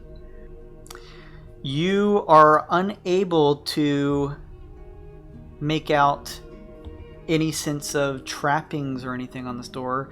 You do hear a sort of skittering noise up ahead, although it's difficult to tell what the source would be. Fucking rats. I'm going to open the door. Are you pushing it open slowly or kind of just swinging it open? How are you doing that? Just like normal, like going into a room, I guess. Not like, I'm not kicking it open, but I'm not being cautious. Okay, so just like a standard, like pushing against with 2 hands, kind of opening it. The sliding stone against stone, leading into a familiar room up above. Psst, Rinkaz, I've never used one of these things before. Do you just pull the trigger? It's kind of like a wand, except for it's more reliable, and it doesn't set things on fire. A Sun Kong familiar-looking large crayfish, noticing you open the door, begins to throw his pincers in the air. Not again! Back up, Sun Kong, back up. Let's back up. Close the door. Tingy, get in here. Close the door. Just shut it. Shut it. Did you want to do something before they shut the door fully, Bay? Can NVD see anything? I mean, he can see everything. I see the thing. Can I try to talk to it? Sure. It's not instant to close this large stone door, so they're kind of grabbing and pulling it. So you have a chance to talk out if you like. I just want to try to do what he did last time, with the crayfish. What do you say? I want to tell him we're not here to disrupt anything. We are here to find a way out. We fell from above. Replying, although only NVD can hear this, throwing his pincers in the air, you hear the crayfish respond, "You exited, and then you came back! Leave! Wait, we exited? We left his chamber, and now we came back to his chamber. Oh, this is the same one? Yeah, This it's is the that same guy. one. Yeah. Oh. I want to shake my head. Can he understand me? Kind of. Maybe. Oh, okay. You would know from the spell that you can understand him, but he may not necessarily understand you. You remember in the previous session, Nick was trying to make a lot of hand movements to try and communicate. In that case, I want to shake my head no and put my hands shrug we didn't find a way out and do a little circular motion with my finger and another shrug we wound up back here. What? Just close the door. Yeah. He sort of as much as a giant crayfish can sort of tilt its head, and it rubs one of its claws in sort of the muddied dirt at its surface of its feet. Says, "You didn't find an exit." I'll agree with him that correct. We didn't find an exit. "I don't know of a way to help, but leave the chamber. I must protect the Guardian." I shut the door and I leave the chamber. All right. All in favor of doubling back to the secret passage and trying a different route? Yeah. Here. Can we fast forward to that, Jason? Because it's hard to get through the dark hallways. Yeah. Move us there, Jason. Yeah, I'll move move you us. guys. Hang on. Daddy. If everybody will kind of bunch up together here. Whoops. Well, yeah, let's grab all these characters. Let's keep Wreck at the back.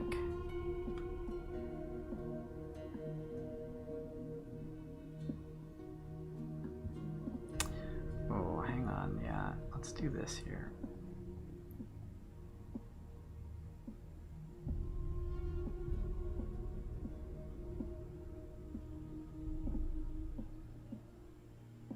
You guys will kind of zoom back down. You'll start to see your tokens. You guys are single file moving through this area here. Ooh, scary. Hang on, Glossy, I'm getting you over there. Tashini in tow. NVD and Rec sort of at the back here. Sun Kong, you sort of leading the pack, as it were, see a turn, angle here, and turn the corner to see it lead to a familiar area. At the far end of this hall, you see where the hallway led to this open area where a little bit of water ran through, and you see the door on the far end, a familiar one. It leads to the room that was full of water that you guys released. Nice. Alright. fact, we'll say that it's... You guys have kind of been opening doors here, so we'll kind of say that it's open for you to be able to peer in and see that the steps lead down into that room now. So that's what you see.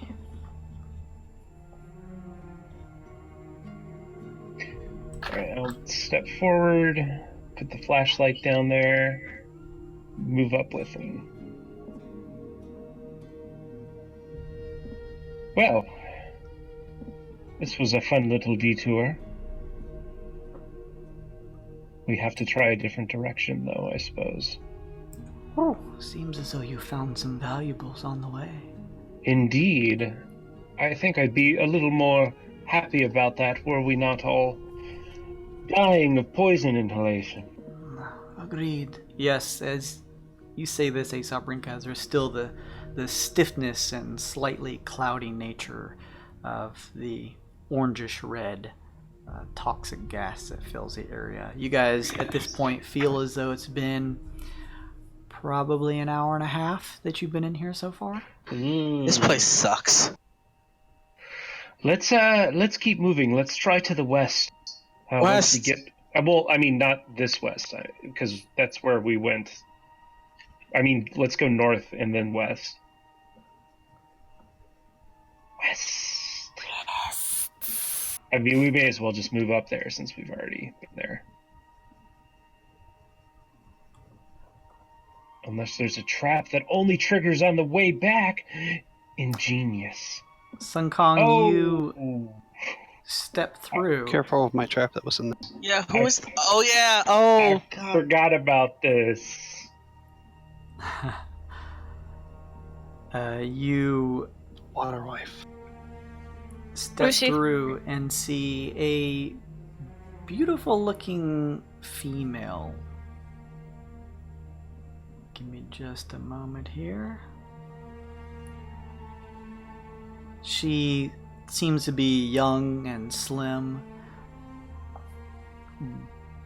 Light bluish hair, almost wisping through the air, flows behind her scalp. She has pale bluish skin. She radiates a seemingly soft silvery light even through her shawl, which is white as it frosts like the waves. She has a frown on her face despite her immaculate beauty, though, as you peer down and in the splashes of water see a bit of a reddish mist. Huh. What is that? Who is that? She puts two hands and pulls at her leg and says, come. Oh, Nvidi. Someone get Nvidi. Yeah, and Vidi will step up. Wait, where? Rinkaz? Get off of Nvidi. I was here first. Nvidi came after me. Vidi will step up and listen to her and see if he can understand her. In a soft, young voice in this language that you guys, with your combined checks now, are able to piecing together this Olman language, she is saying, "Please, help. Some nasty, silvery creature has bitten my foot." Can Nvidi do an insight check to see if she is being genuine about needing help? Sure. 19. You study her body language. It appears as though the grimace and look of shock on her face as she sort of grips tightly her thigh, kind of pulling at her leg a little bit before wincing, seems to be pretty genuine. Wow, and Vidi doesn't have any. What was that? I might be able to help with this. Okay. Did you want to speak up? And Vidi will let everybody know that she's gotten. Okay, so you like translate for the party. Yeah. Okay. I look over to myself and say, that may have been what I left behind. What? What do you mean? I remember we thought something was there, so I placed a trap so nothing would follow us. Oh my goodness! Oh, you... Well, I guess I would have done it too. I looked at her and kind of like... She gives I you a guess- worried look as if she can't exactly understand what you're saying. I put my hands up in a not gonna hurt you motion and kind of bow and gesture pointing to... Pointing at her foot? Yeah. Okay. You see her sort of like instinctively retract, but then wince as you clearly see her foot underneath the water is pulling a bit of blood where the trap seems to have caught it. She seems defensive, but clearly can't move all much, stuck in the trap. So I guess me as Rinkaz will try to open the. Is it still? It's still clamped on her, right? The trap. As you approach, she trying to pull back as much as possible. You can clearly see now that it's kind of clamped on just above the ankle. All right, I'll try to. If she'll allow me, I'll try to remove the trap. Sure. How do I? Is there a check with that, or do I just do it? I will say give me an investigation check to understand how to undo this trap. How about survival? Does that sound good? I'll take a survival check, sure. All you would right. set this type of stuff up in a survival situation to trap potential Oh, I guess it predators. It doesn't really matter that much. Because that's a 17 before Rinkaz's bonuses. Does he have a big survival bonus? Is that what it is, Rinkaz? My survival bonus is +6. Oh, Yeah, nice. 20. Okay. 23. So Aesop Rinkaz kind of approaches, and it's a little difficult to work with considering it's kind of set underneath the rolling water that kind of splashes against the shoreline here of this cave-like area. So it takes like a good couple of seconds, maybe a minute or two, but you feel the familiar spring of the bear trap as it releases its grip, and you kind of working two hands at the sides kind of pull away and notice as she kind of seemingly slightly wounded pulls her foot back into the waters and takes a step back. If it wound bleeds, we can eat, kill. You hear in the back of your mind, Rinkaz. But if we don't know where it's from, and it's unfamiliar, we might get sick, and that would mean less. Subject 22 can eat anything. Interesting. He probably can't. He's just saying that. Oh my god. You don't know. He said that. Yeah. The bluish female looks up to you, Aesop Rinkaz. This is Aesop in Rinkaz's body who did this, correct? Yes. Okay. Yes. She... As opposed to Rinkaz and Aesop's body that figured out what the problem was. Gotcha. Okay. I'm just getting my thing straight here. There is a still slight look of maybe a pensive look as well as a bit of a twang of pain in her face. However, she gives you a smile and begins to speak in a language you don't understand, although in Vita, you kind of standing off to the side, hear her say, "Oh, thank you very much, travelers. You set this trap here yourselves. Were you trying to catch me?"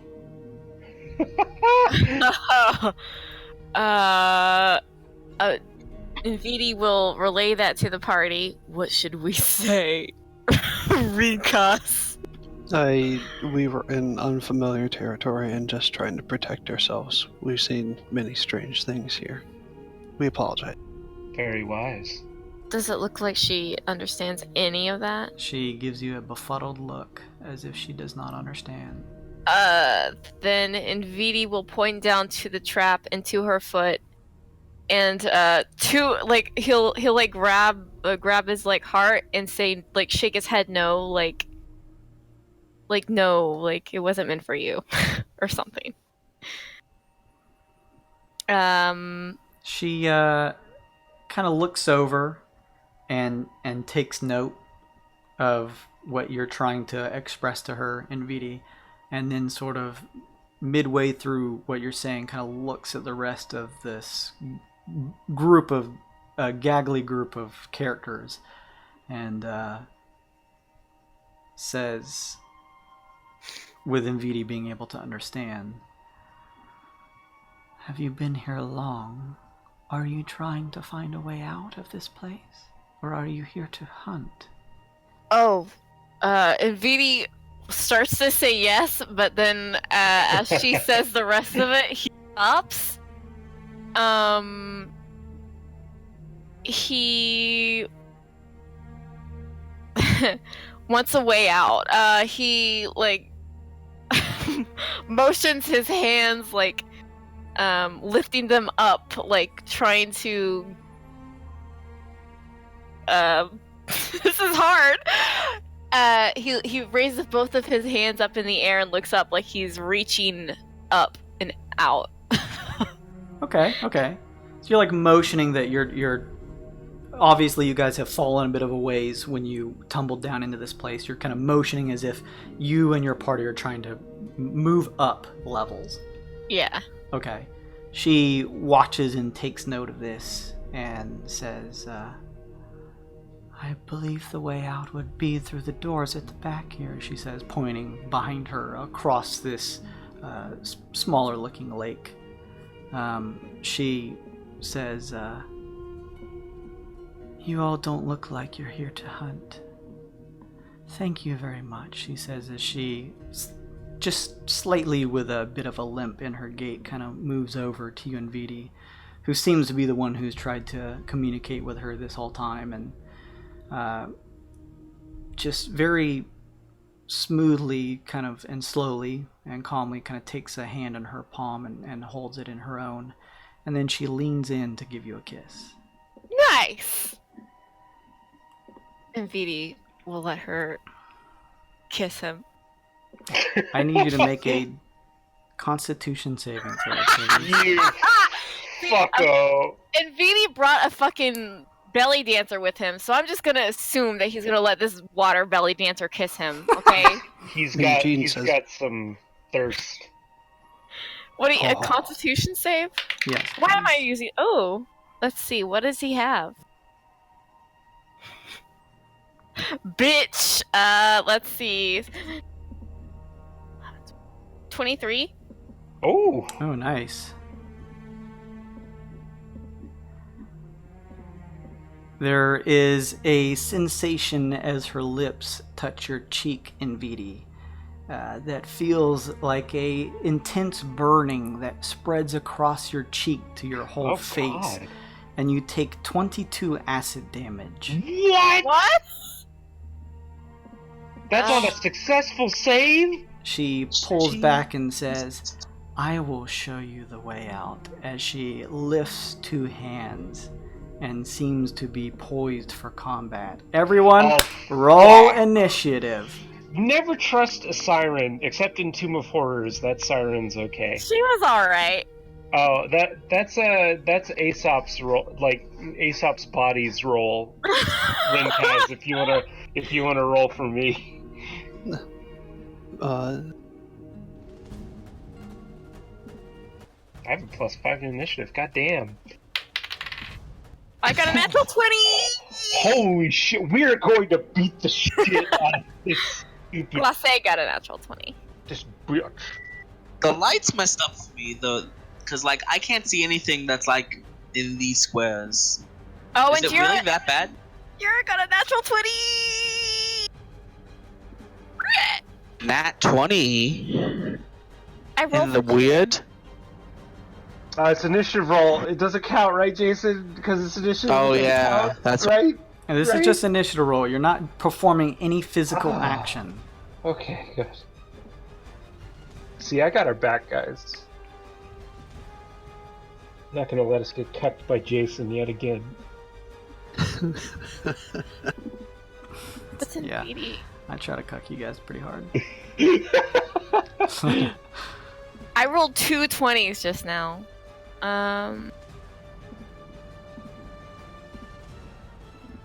Okay. Wait. Let me know once you all have entered in your initiatives. We're just going to leave that open bear trap in this room.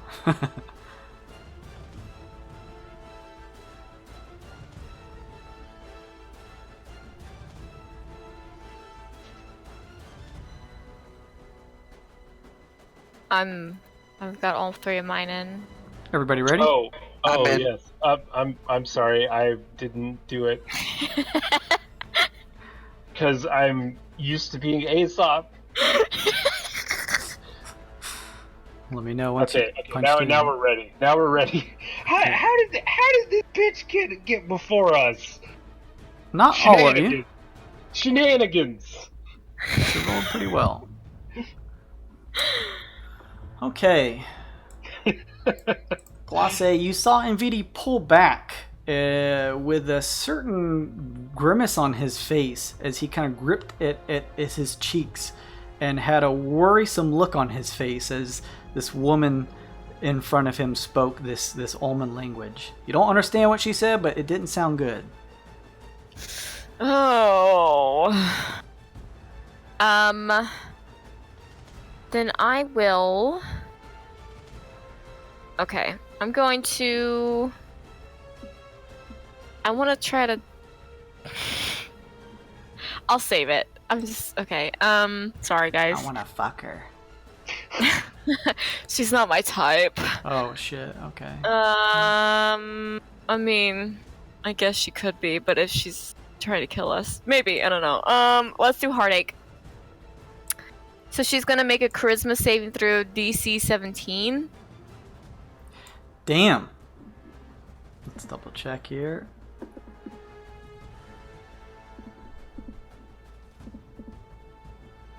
She fails. Cool. She's going to take 5d6 psychic damage. Okay. Each higher a spell slot, 1 addition. Okay, sorry, I was just reading. No problem. 5d6. I feel like it's been forever since I've used this. So 23 psychic damage.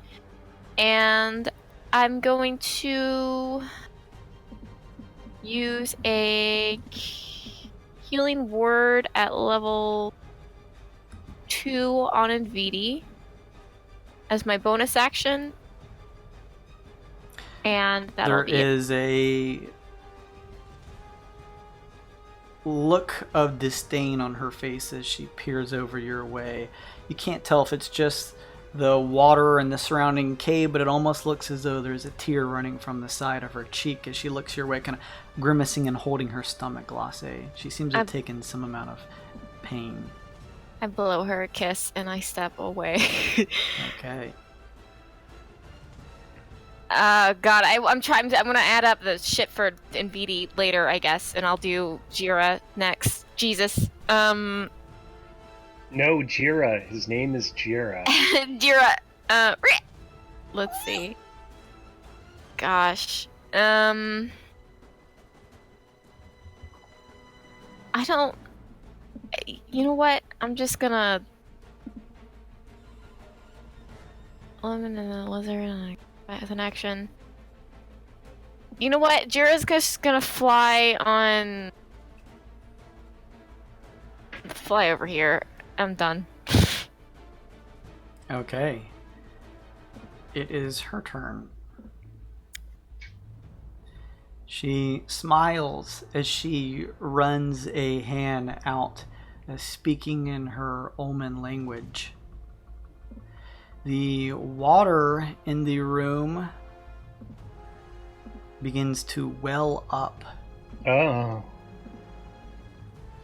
covering your feet, moving up to your knees, pulling you off the ground as it raises. Oh, fuck.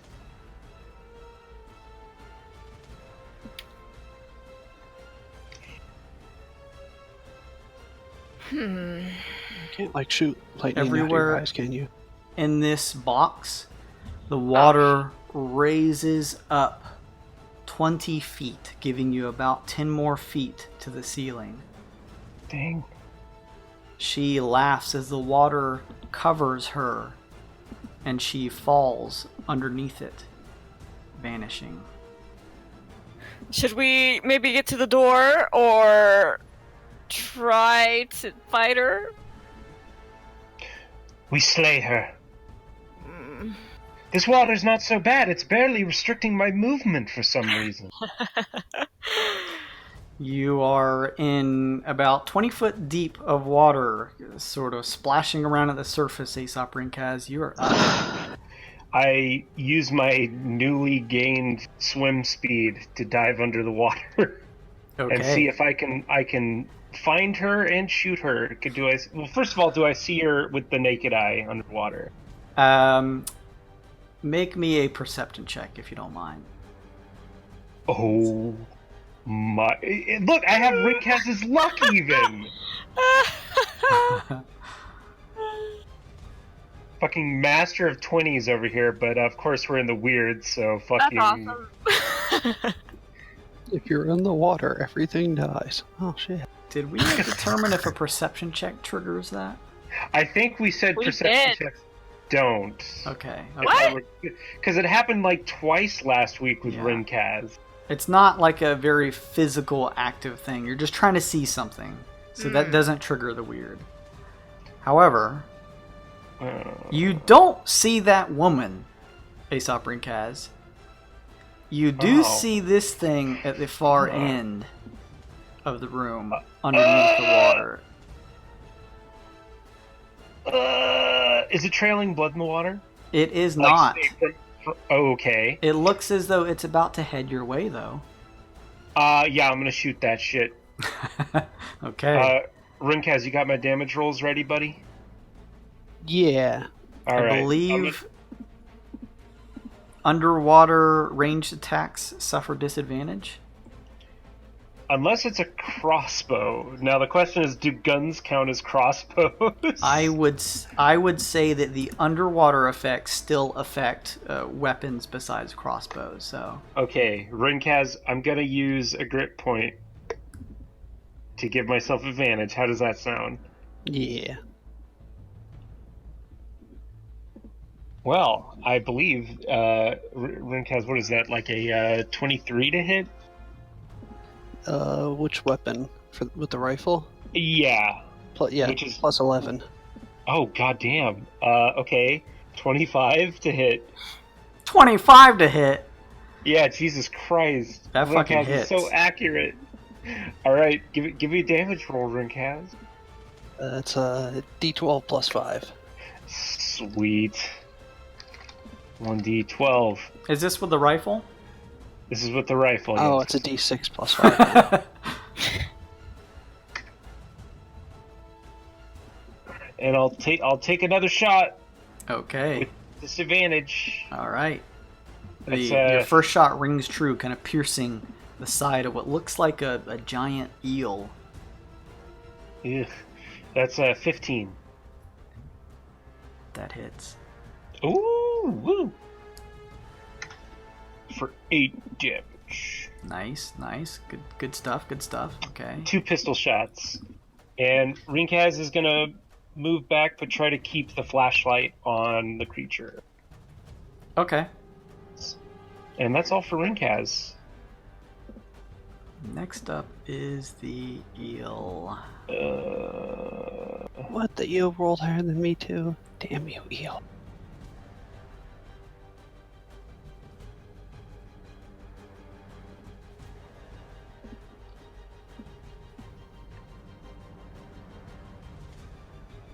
What's the eel stacks modifier? You notice the eel begins to swim up from the elevated water that raises in the air from where the pond itself will sort of transition almost up out of its origin to fill up the space you guys are currently swimming in. Aesop Brink, as you see the eel begin to swim your way, and turns towards your body, your demonic-looking body. No. And a jolt of what looks like electricity fires from the eel towards Rinkaz Aesop. Rinkaz in Aesop's body, please make me a Constitution saving throw. Constitution, son of a bitch. Or paralysis, I bet. So what is that? Constitution. My saving throw for Constitution is a +2. Oh no. 14? It's not horrible. Please, maybe? A jolt of electricity pumps into your friend's body, Rinkaz, as you take, let's see here, 6 points of lightning damage. You feel your muscles tense for just a second, but release.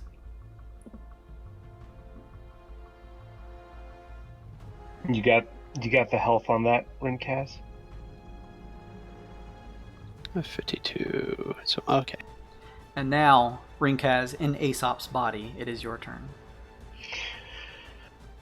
Your sword cane is still on fire, which it doesn't get extinguished by water, so I imagine it's just like kind of smoldering and bubbling under the water. Oh yeah, that's great. But X23 likes seafood.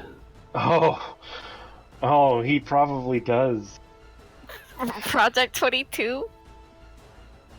That, Are you gonna transform? Rinkaz in Aesop's body is going to turn into X20. Wreck off! Turn it off! Turn it off! Project 22 in Aesop Rinkaz friend's body.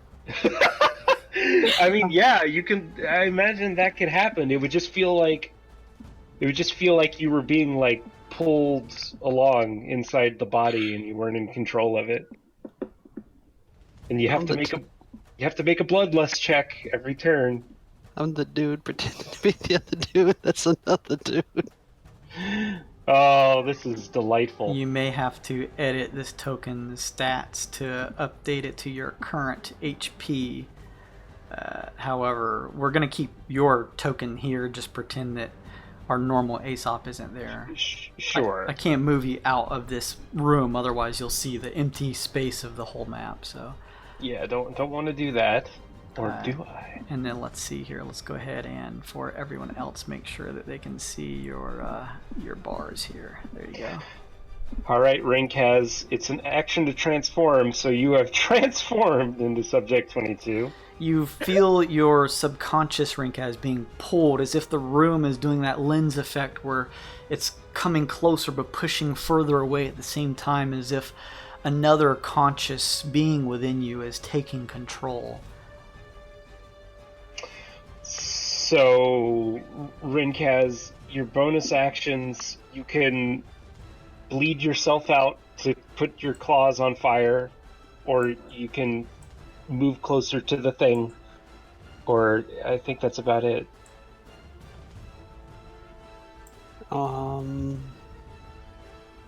Rinkaz will say to 22, have it, and I'll have him move up to here. I don't have control of him yet. Oh, here, let me give him control of him. Oh boy. Give me just a second. Also controlled by Rinkaz. There you go, buddy. I believe... Is it difficult terrain to swim unless you're trained in it like Rinkaz's body is? Yeah. Okay. So but Aesop's speed is like 40, so... Oh, shit, okay. Right. Yeah, you sort of clawing through the water now as Subject 22 make your way over to where you can see the dark shape of this large eel underneath. So I have a question. Does Subject 22 just look like a giant fucking, like, demon? Everyone that sees this sees just this, like, it looks like a devil or demon lord now. It's just this large, like, fully grown bat-like wings extend from its back, and yeah, it has a fully demonic look to it. It's a fucking Baylor. Yeah. Art. Santa Maria del Diablo. Anything else Rink has, Aesop? Subject 22? Do I 7 see flashes. or smell any blood? Yeah, From- we'll say just kind of flavor from the shot that your body fired into the giant eel. There's a tuft of cloudy blood about 10 feet below you in the water. You can see also the shadow of this very large snake-like creature. Alright. It's horrifying. Stay away from him. I'm just gonna scream and roar at the thing as Okay. much as I can. Okay. I'd look that sound up. Maybe I can find it. But until then, Nvidi, then you're up. I think for now, Nvidi's gonna cast. We'll do Sacred Flame. Oh, that's good. That's a good one to use right now. So the big eel is gonna roll a Dexterity saving throw, DC 17. Do you dive underwater to be able to see it more clearly? Oh, Well, see, that's the cool thing about Sacred Flame, though, is that it goes through cover. Oh, yeah. well then I take that all back.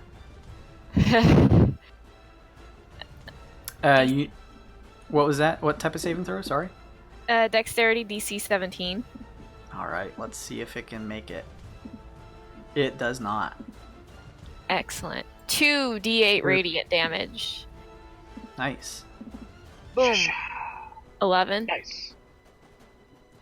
A flash underneath the water ripples around the shadow of this eel that you can see. You can see the shadow shift around as if hit by this attack.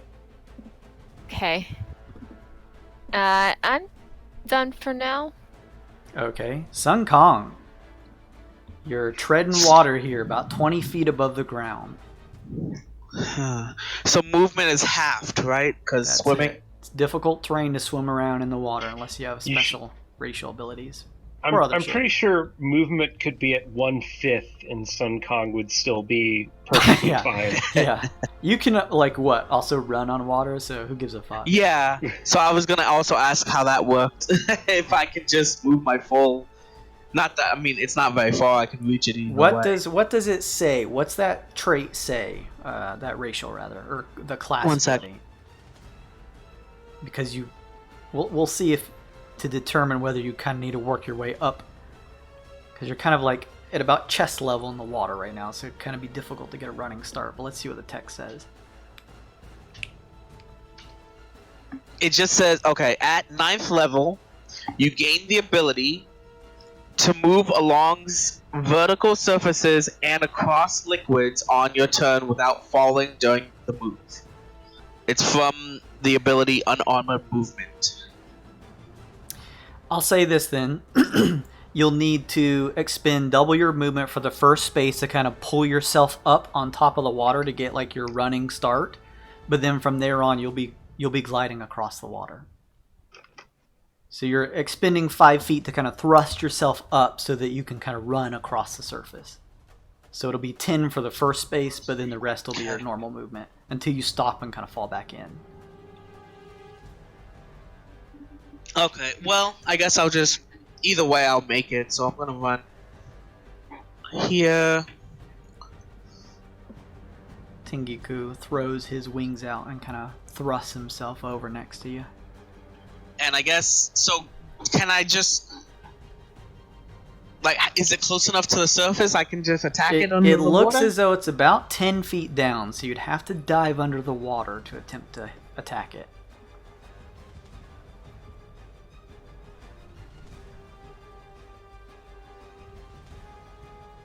Yeah, I guess I'll try to attack it. Okay, so you dive underneath to get within melee range of it. I'm gonna use my Chaos Blade though. Oh. Pulling the Just shifting, morphing Chaos Blade in one hand. Just remember that melee attacks underwater, I'm pretty sure ranged or melee are at disadvantage, I believe. We can double check that. Aquatic combat 5e. Underwater combat. Yeah. When making a melee weapon attack, a creature that doesn't have a swimming speed has disadvantage. Unless it's a dagger, javelin, short sword, spear, or trident. Okay. So it'll be a disadvantage, but you have like 30 attacks you can make, so. Well, isn't the Chaos Blade technically a short sword? I thought it was a long sword. I don't remember. I thought you told me it was. I have a short sword written down on my sheet. Let's take a look here. Let's just see party belongings. I believe I put the chaos weapon in here. That'd be sick. Did you have it wrote down as a short sword? Yes. It's a short sword. Yeah, cool. Sick. This is perfect. And we all laughed when he said he was going to keep the chaos.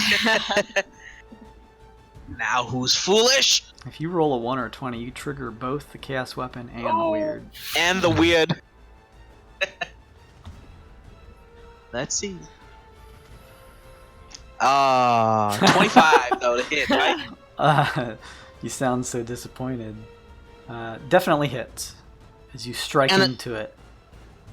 And a short sword, does it count as a monk weapon? Luke, do you know? I think it does. Doesn't it? I think it only does if you're a Kensei. Let me see. Yeah, let's see what the internet says here. I'm gonna try and look up too. Yeah, nope. Yeah, you No. can use a short sword. That's what I thought. Yeah. That's interesting. It's So in long that swords, case- I guess, that are Kensei. So in that case, I will, since it's a successful hit, I will activate Flurry of Blows with a keep. Okay. So first, so my actual first hit, 6 damage. Now my 2 bonus attack.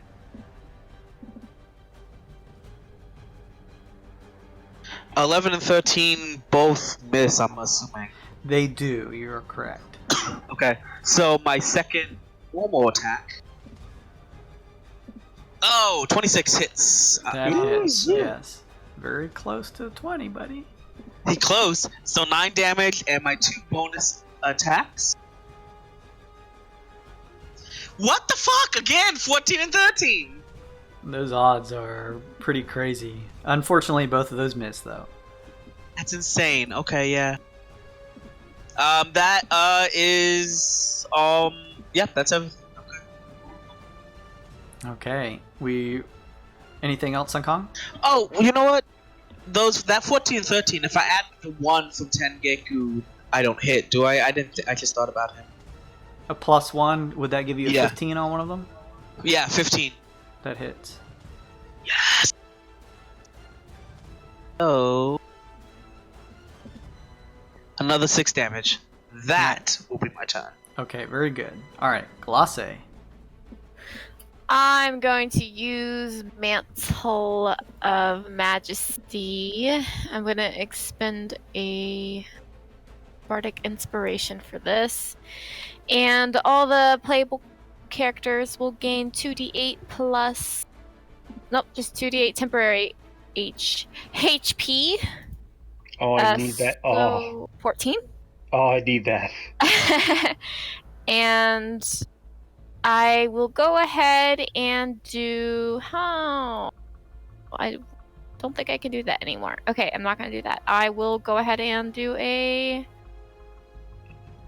We'll do one more heartache on it. So it's going to make another charisma saving throw, DC 17. Okay, give me just a second. This is on the eel. Yes.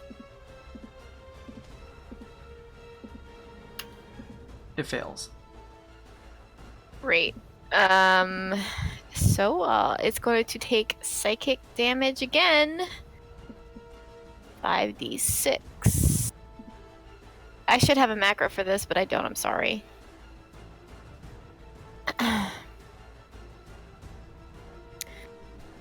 Yep. 18. Nice. Those of you adjacent to the giant eel see it writhing in pain, although you don't see where the attack necessarily came from. And that's it for Glacé. All right, Jira. Probably levitating above the splashing water. He's like sitting on the water like a seagull sits on the ocean.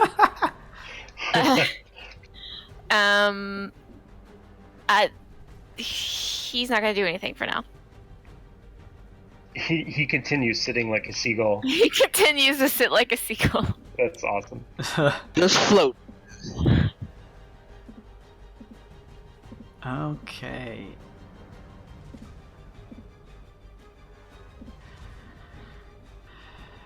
Nvidi, you watch as the cube of water in front of you splashes up and forms into a aquatic version of a large, like, crab claw in the shape of a crab claw made out of this water. Oh. And it thrusts down onto you. Give me a strength saving throw, please. Oh, and Vidi in your scream. Oh, God. You know what? I don't have a card for him, but I want to use AC until... Increases your AC by 3 until the end of your current turn. Well, I guess I have to do that on my turn, so it doesn't matter. Okay, let me just roll for it. Sure. Did it work? Nope. Okay. I wonder what's for dinner. 15. Oh, nice. The amorphous, watery crab claw comes down, but you're able to just push underneath the surface of the water so you don't take the full brunt of the attack. You take 17 points of bludgeoning damage, and you're pushed just a bit under the water, but you're able to easily resurface, so you're not pushed anywhere. Oof. Said 17 points. Mm-hmm.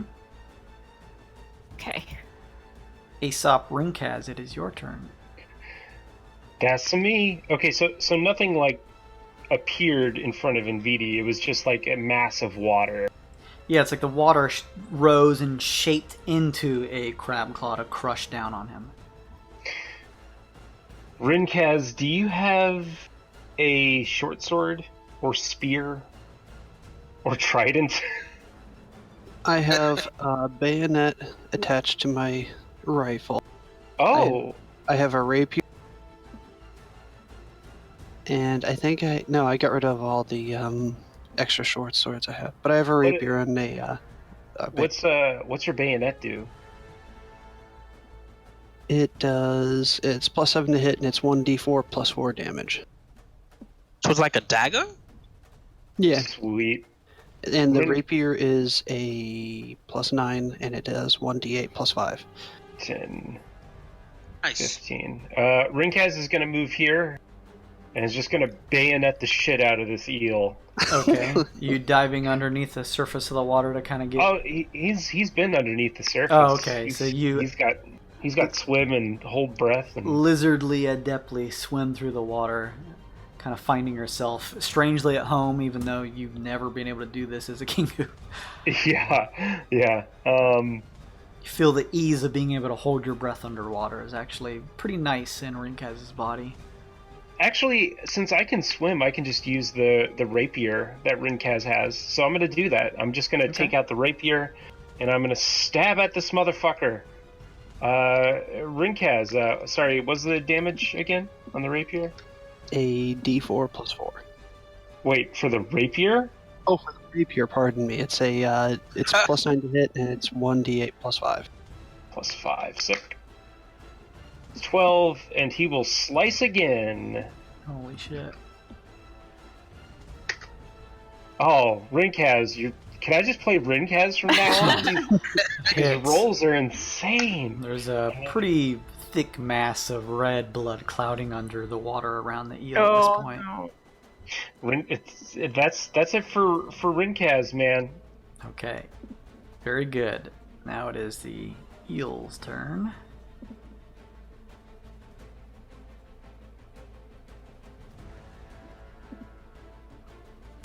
I'm going to ask Sun Kong, Rinkaz, Aesop Rinkaz, and Rinkaz Aesop, subject 22, to please make a Constitution saving throw as electricity forms around the eel's body, blasting in a radius adjacent to it. I'm sorry, Rinkaz. No, 16. I've got that thing that I can save. Oh, Indomitable. Yeah. Well, what's your total anyway? On Constitution, Yeah. Con is plus 8. Oh, 16. Goddamn.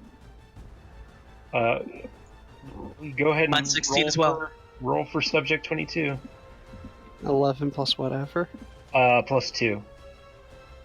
So 13. Probably. I thought it went up with him. Damn. Nope. Only strength goes up with him. Okay, so let's go in order just with the icons here. Sun Kong, what was your total? 16. Sun Kong, you take 13 points of lightning damage as you kind of quickly sort of kick back in the water to hopefully not feel the full effect of this shock coming from the eel. Aesop Rinkaz, what did you get? Ow. 16, and if it's a fail, he has an option to re-roll it. You succeed, only taking Okay. 14 points of lightning damage. Only As 14. you sort of do like a underwater curl to dodge what you can. And then Sick. finally, subject 22, what was your total? It was a fail. It's 13, right? Rip. Yeah, 13, because he rolled an 11. Yeah, subject 22, you take 25 points of lightning damage as the mass of your body, not used to having to swim of all things, sort of takes the full brunt of the electricity from the eel. That looks like it hurts. You How got much that total? damage? 25 lightning damage. Oof. That's gonna be a yikes from me, dog. Oh, he's bloodied. Yeah, I'm very bloodied. FYI. I have 17 HP. I will not be killed by fish. Yeah, speaking of, subject 22 / Rinkaz / Aesop's body, you're up. Rinkaz, you have 3 talent attacks. They're all plus 8 to hit. They all do would like- 1d6 plus 7. To use my special ability to Wow. turn this monster into sushi. Okay, It's a good ability. let's see if you do. I'm gonna roll a d20, and Luke, can you tell me what happens? You're fine because there's only one really bloody thing close to you, and it's the eel. If Sun Kong was standing next to you, he'd be in trouble. But Yeah. the eel's the closest thing, so no matter if you succeed or fail Bloodlust, you still attack the eel. What's my plus to hit with my claws? Here, I put it in the chat. You know, plus 8 to hit, it's 1d6 plus 7, and you get 3 attacks. Damn. It's 15 hit. Hits.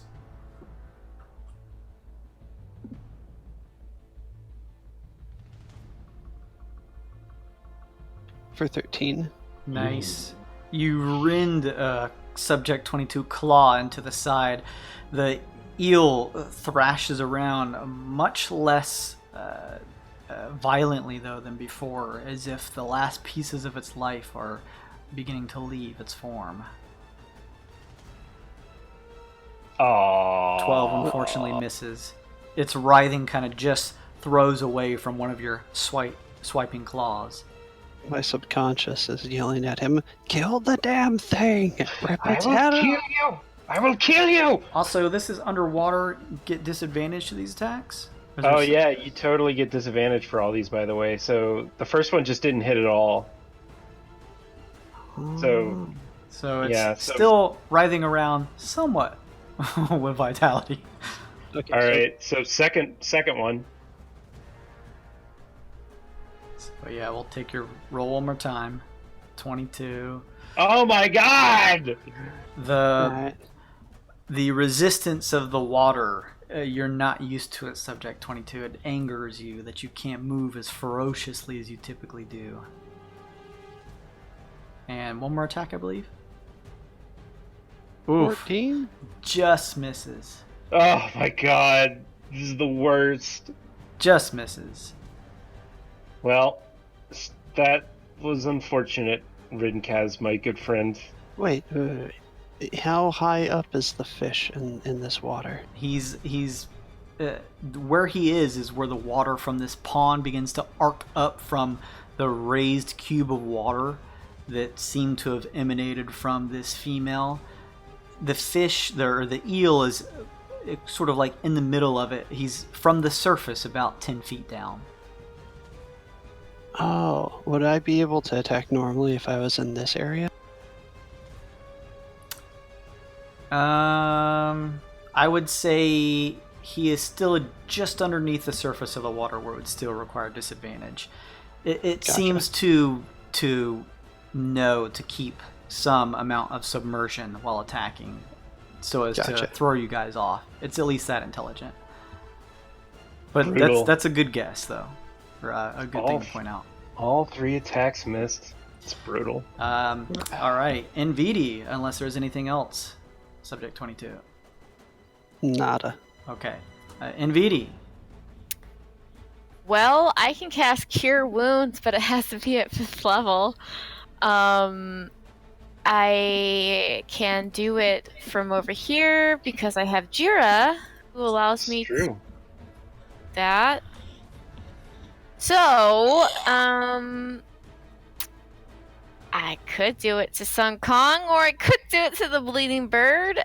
I mean, I think it's pretty obvious. I'm in a good amount of pain. Yeah. Okay, so I will cast it on Sun Kong, and that's 5d8 plus 5. God damn. So 5d8 plus 5.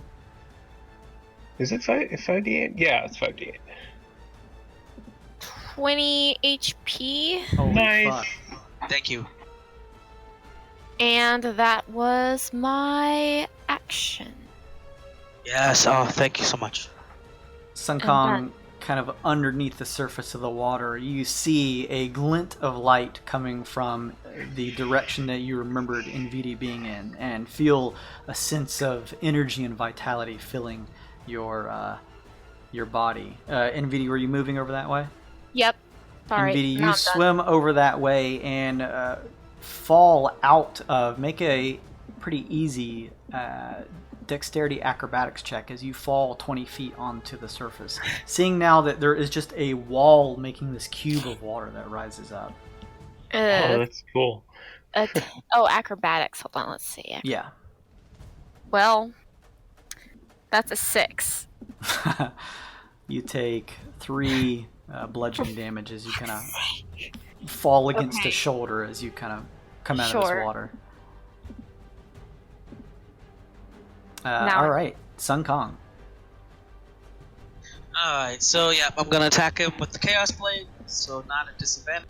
It's like NVIDIA. It's like looking in an aquarium now. You can see these shapes in the water, almost at like a little bit above your level, just throwing their silhouetted arms, and you see this writhing eel in the distance.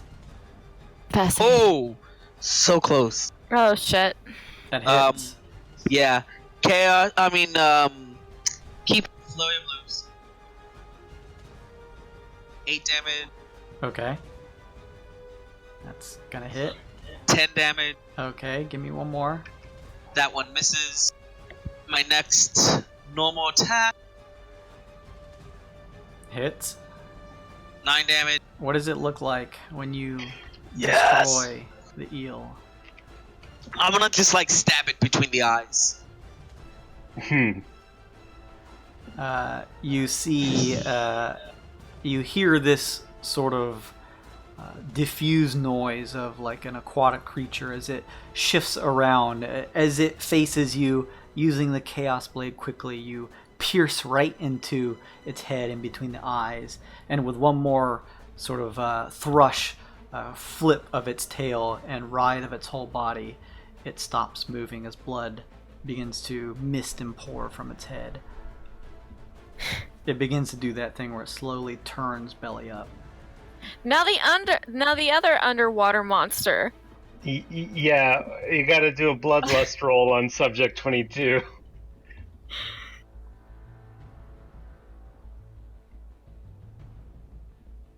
It's gonna Rinkaz? be on you, Rinky. Oh, I think he said he was AFK a second. Here, do I'll it, just man. roll. Yeah. Yeah. Oh, Oh no, is this the first time I failed a bloodlust Oh roll? no! Hey, so what happens? There's the first time for everything. Jason, you get to control the first action on my turn. fucking murder Woo! one. Woo! I still get the bonus action though, so fuck you. So yeah, on subject 22's turn, he moves immediately towards the closest, most bloodiest target, and gets to make an attack against them. Okay, I'll keep that in mind. Alright.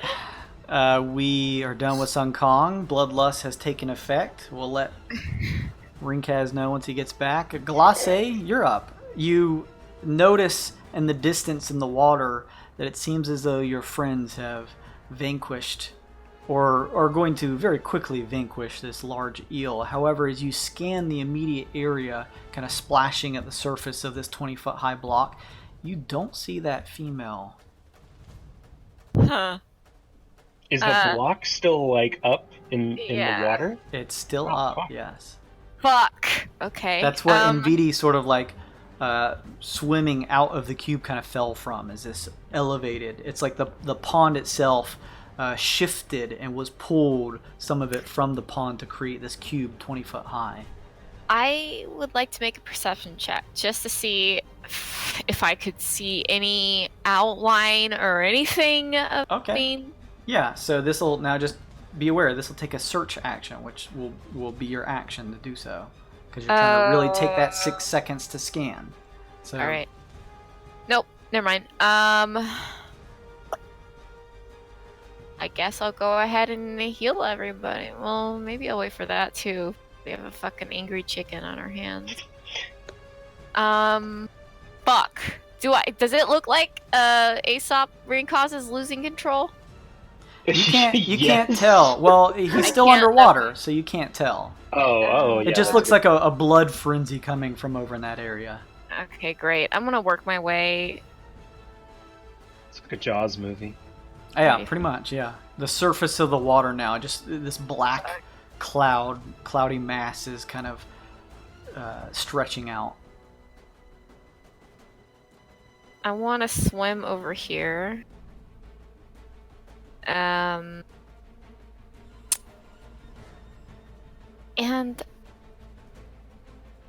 can I command? Well, no, I can't tell he's losing control. I guess I'll use a search action. Okay, fair enough. Oof! I got a 2, so I got a 2. You peer through the waters, and perhaps maybe she's retreated behind the cloudy mass of blood. It's difficult to tell. You don't see her. Okay, I'm done. Okay. Jira, you're up. Can I look? Well, I'm done. Jira's floating there like a seagull. Unless he can do a perception check and try to. He can. You can. Okay. Yeah. He's his own creature. Nah. Nah, you know. I rolled again, like shit. I'm done. What was the total? Just so I know. Let's see. Perception. Above a 10? No, no, it wasn't. I'm Okay. Jira, almost on your shoulder, or doing a seagull thing at the surface of the water, just kind of levitating above the surface, is peering around. Doesn't notice anything. done. Here I go. Shifts over to his master close by, kind of leaving the 20-foot high cube and lowering, descending down a little bit, seeing his master over on the side. Envidi, you are watching this action from the characters off on your right side, this massive cloud of blood forming, and on the left, where Jir just sort of descended to lock eyes with you. You look back to now see what you assumed was just an empty space of this block of water in front of you. Pushing out from the water is a beautiful female who leans up and gives you a quick peck on the cheek before pulling back in. No, I can't do it. No. There's a smile on her face as she does it. I'm going to need you to make another Constitution saving throw. That's a 19. Wait, Okay. it doesn't matter because it still fucks me super hard. That's a 19 plus 6, so it's a 25. Nice. Hey, that's still pretty good. What does it hit me for? You take 21 points of acid damage as you pull back against the Goddamn. arc Not of the wall. good. So strong. That is not good. You feel your body almost tense up and freeze for a second for just the system shock of this weird physical contact with this creature. You watch as she pulls back into the water, and where you would normally expect to see her shadowy form swimming through it, there's nothing there. I will inform everyone if they can hear me. She turns into water. You can't see her figure. So maybe try if you have any effects on the water, try to hit the water. I get, and VD just coughs up blood. I'm Fascinating. Rinkaz, or Aesop in Rinkaz's body, you are up. This is perfect because the only time I fail the bloodlust check is when I've not been in control of Subject 22's body. You don't have to feel guilty. Yeah, I guess Aesop in Rinkaz's body will. Rinkaz, you've got to listen to me. You have to regain control of him. Just focus on things that make you happy and are non-violent. I hope you have some of those. Internally, I'm saying, the hell are you talking about? I hunt people for a living. Oh, do you like long walks on the beach, a massage? Think of action that doesn't involve killing. Jason, you get control of Subject 22 to make one attack against the closest thing that is of your discretion. I can move him if I want. Yeah. Oh my god. I'm gonna kill myself. Either one of you guys, since you both have access to the character sheet, can you make me a perception check for Subject 22? A glint of red in his eyes. He crit. He sees a delicious monkey and a nice lizard leg double. God damn it. But Remember, he said he would eat me last. He did say that previously, He so has- he would be going for the monkey. he has a very good perception check and sees through out of the water a very bloody Envidi. I'm sorry, Nick. Oh wait, where is he the same distance from? Oh, he is the same distance. Oh. Oh no. Either Rinkaz, who's in Subject 22's body, please make me a dexterity acrobatics check as just this frenzy. You don't. Subject 22 doesn't even care about falling to the surface as he kind of makes this 20-foot fall. Oh, give me that roll, ring, Kaz. Here's a d20. That's going to be an 18 Okay. on acrobatics. You Subject 22 takes 2 bludgeoning damage as you sort of do like a roll along the ground before throwing both. Oh, you mean I take 1 bludgeoning damage? 1 bludgeoning because damage. I'm subject 22. As you throw both arms out, covered in blood, a frenzy. Rinkaz, there's just you don't understand it. Nvidi is part of your party ahead of you, but there's this drive in you to just kill everything you see. It's like having a dream where you're someone else and you just can't control yourself. I'm going to need you to roll an attack against Nvidi. Do I get all 3 of my claw attacks? No, because you only get the attack action, so you only get 2 of the claw attacks. Woo! Okay, I'll take it. Jesus Christ. Alright, Rinkaz, give me them rolls.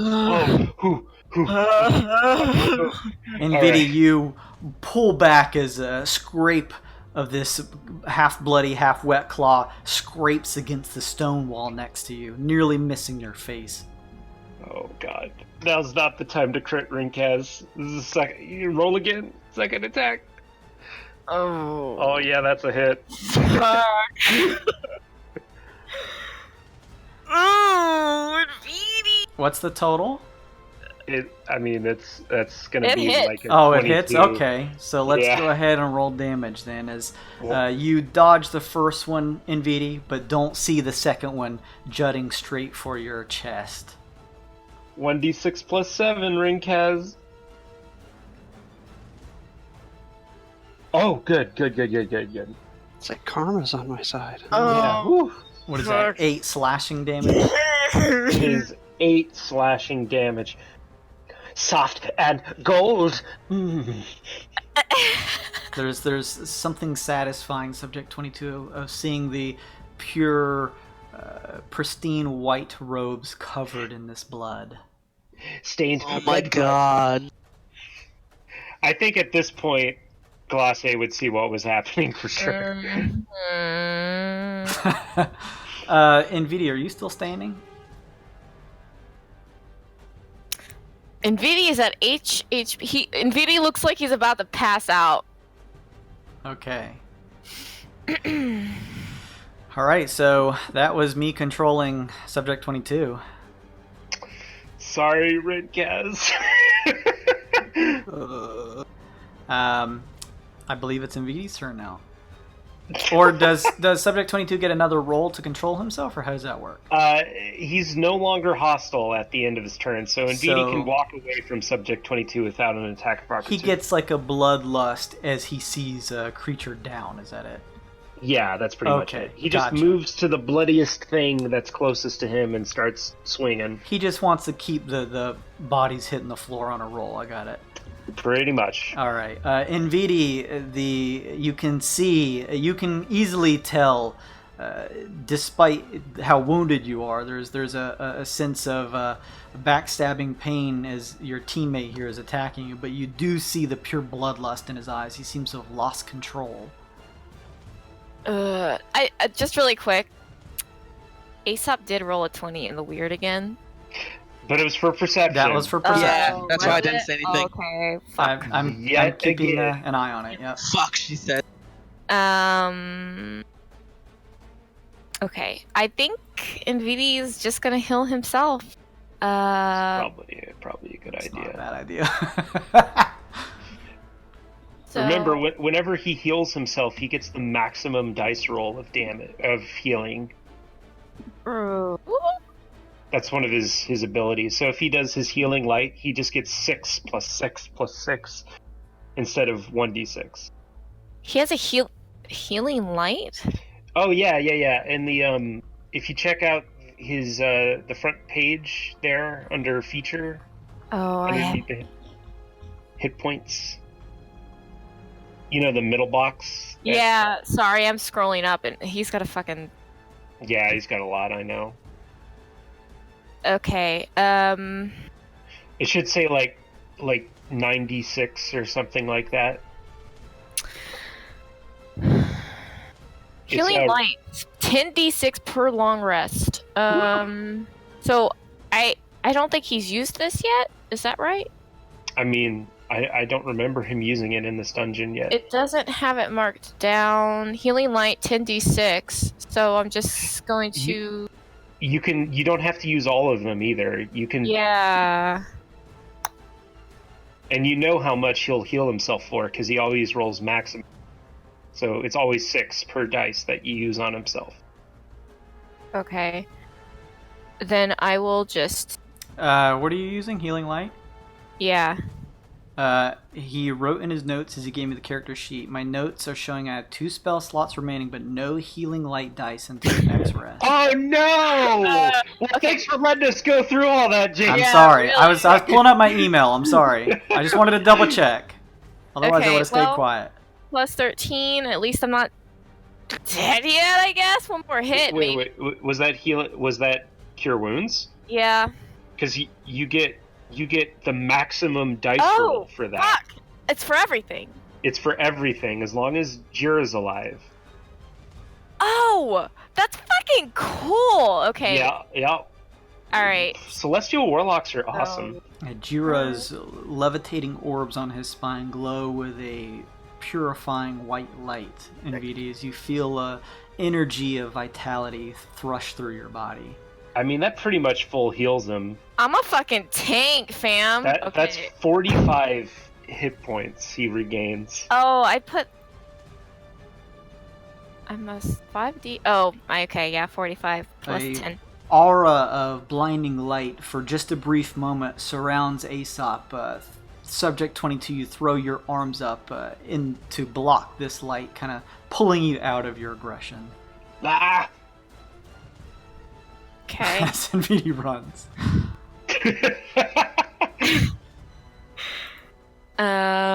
That's it for Navidi. All right, Sun Kong. Okay, so does subject 22 does not look under control yet, or It's He is- 20 feet high of water, so I'll say you saw some infighting going on, but you need to swim closer to get a better look at what's going on over there. Okay, I'm gonna jump out of do that 10 feet to get out of the water, and then And then what? You broke up. I was- Oh, Breaking up again, fam. reconnect, man. okay.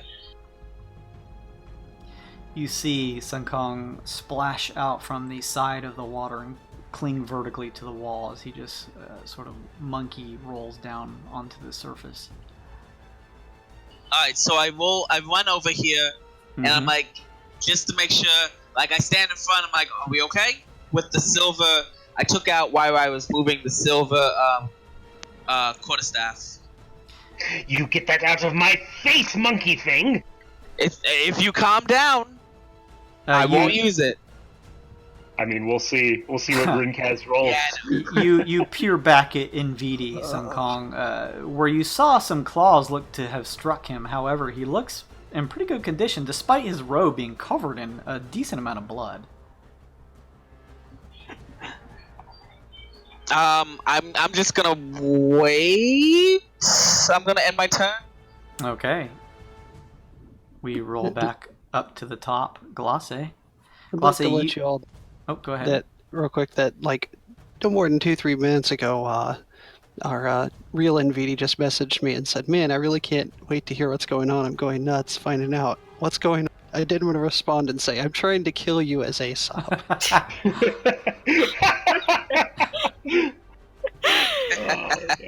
Glace, you could see some tension happening from over on the side. However, you saw what looked to be Nvidi healing himself from it. You can also see down about 20 feet below next to you, walking along the surface holding a glow stick, is Clatter, just moving slowly like he's at the bottom of the ocean. Okay. I want to.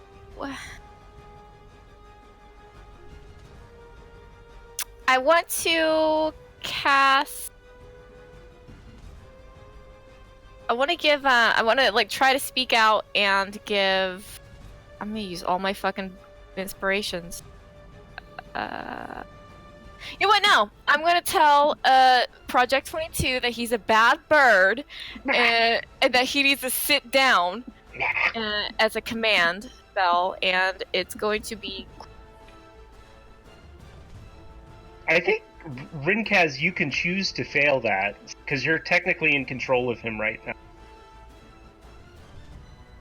I mean, Anyway, I'm gonna tell him to grovel. That he's gonna fall prone and end its turn. He's a bad bird. I yell from the inside, you are a bad bird. Do you choose to fail, Rinkaz? No. Okay. Oh, shit! Roll me. Okay, we'll roll for it. Yeah, roll me DC 17. Wisdom saving throw. Rinkaz, I hate to break it to you. We may not succeed this one. Oh, What's shit. his wisdom? Give me the D20, I'll tell you what the total is. Yeah, let's say, actually, it's a 12, so he has a pretty good whiz save, but, Not horrible. he Not fails the command. So Yeah. then the command takes effect then, correct? Yeah. Okay, and you told him to just sort of sit down and behave, Glace? Yeah, but I'm using grovel, so the target falls prone and then ends its turn. There's this, you were conflicted with just a mass bout of emotion, Rinkaz, as you and Subject 22 just feel this sensation of some type of exaltation coming from Glace you've never heard before, and feel the compelled need to sort of fall to your knees and kind of look at the surface of the gravelly stone that's wet with water below you. I told you this was a bad idea. So as that was an action, Mhm.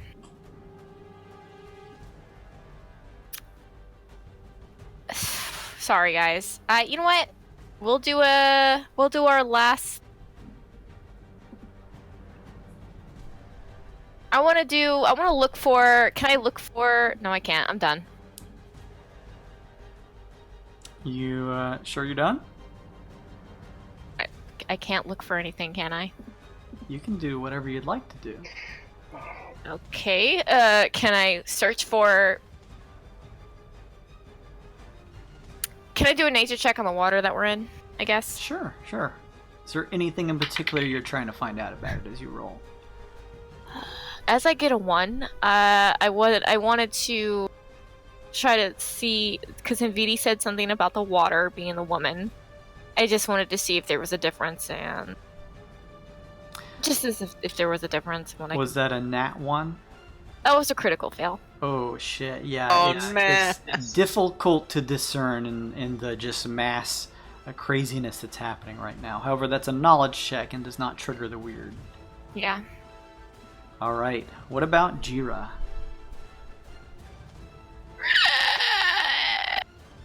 Jira's gonna stay right here, and if he can, look for the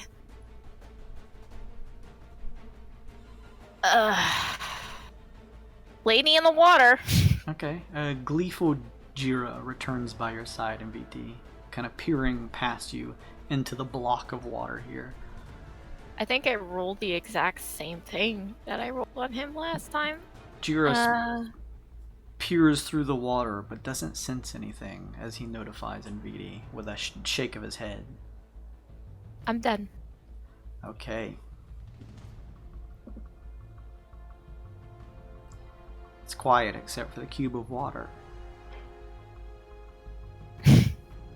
You are groveling at your feet, Subject 22. Well, And I continue groveling. You do not notice the form of a female woman, her waist exiting, top form down to her waist, exiting the side of the cube to appear visible, and giving a soft hand pat on your back. No! I'm going to need you to make a Constitution saving throw, please. Fucking A. I think Subject 22 is about to go down. No! I'm sorry. That's my fault. No. This is fine. Rincast, give me that roll, baby.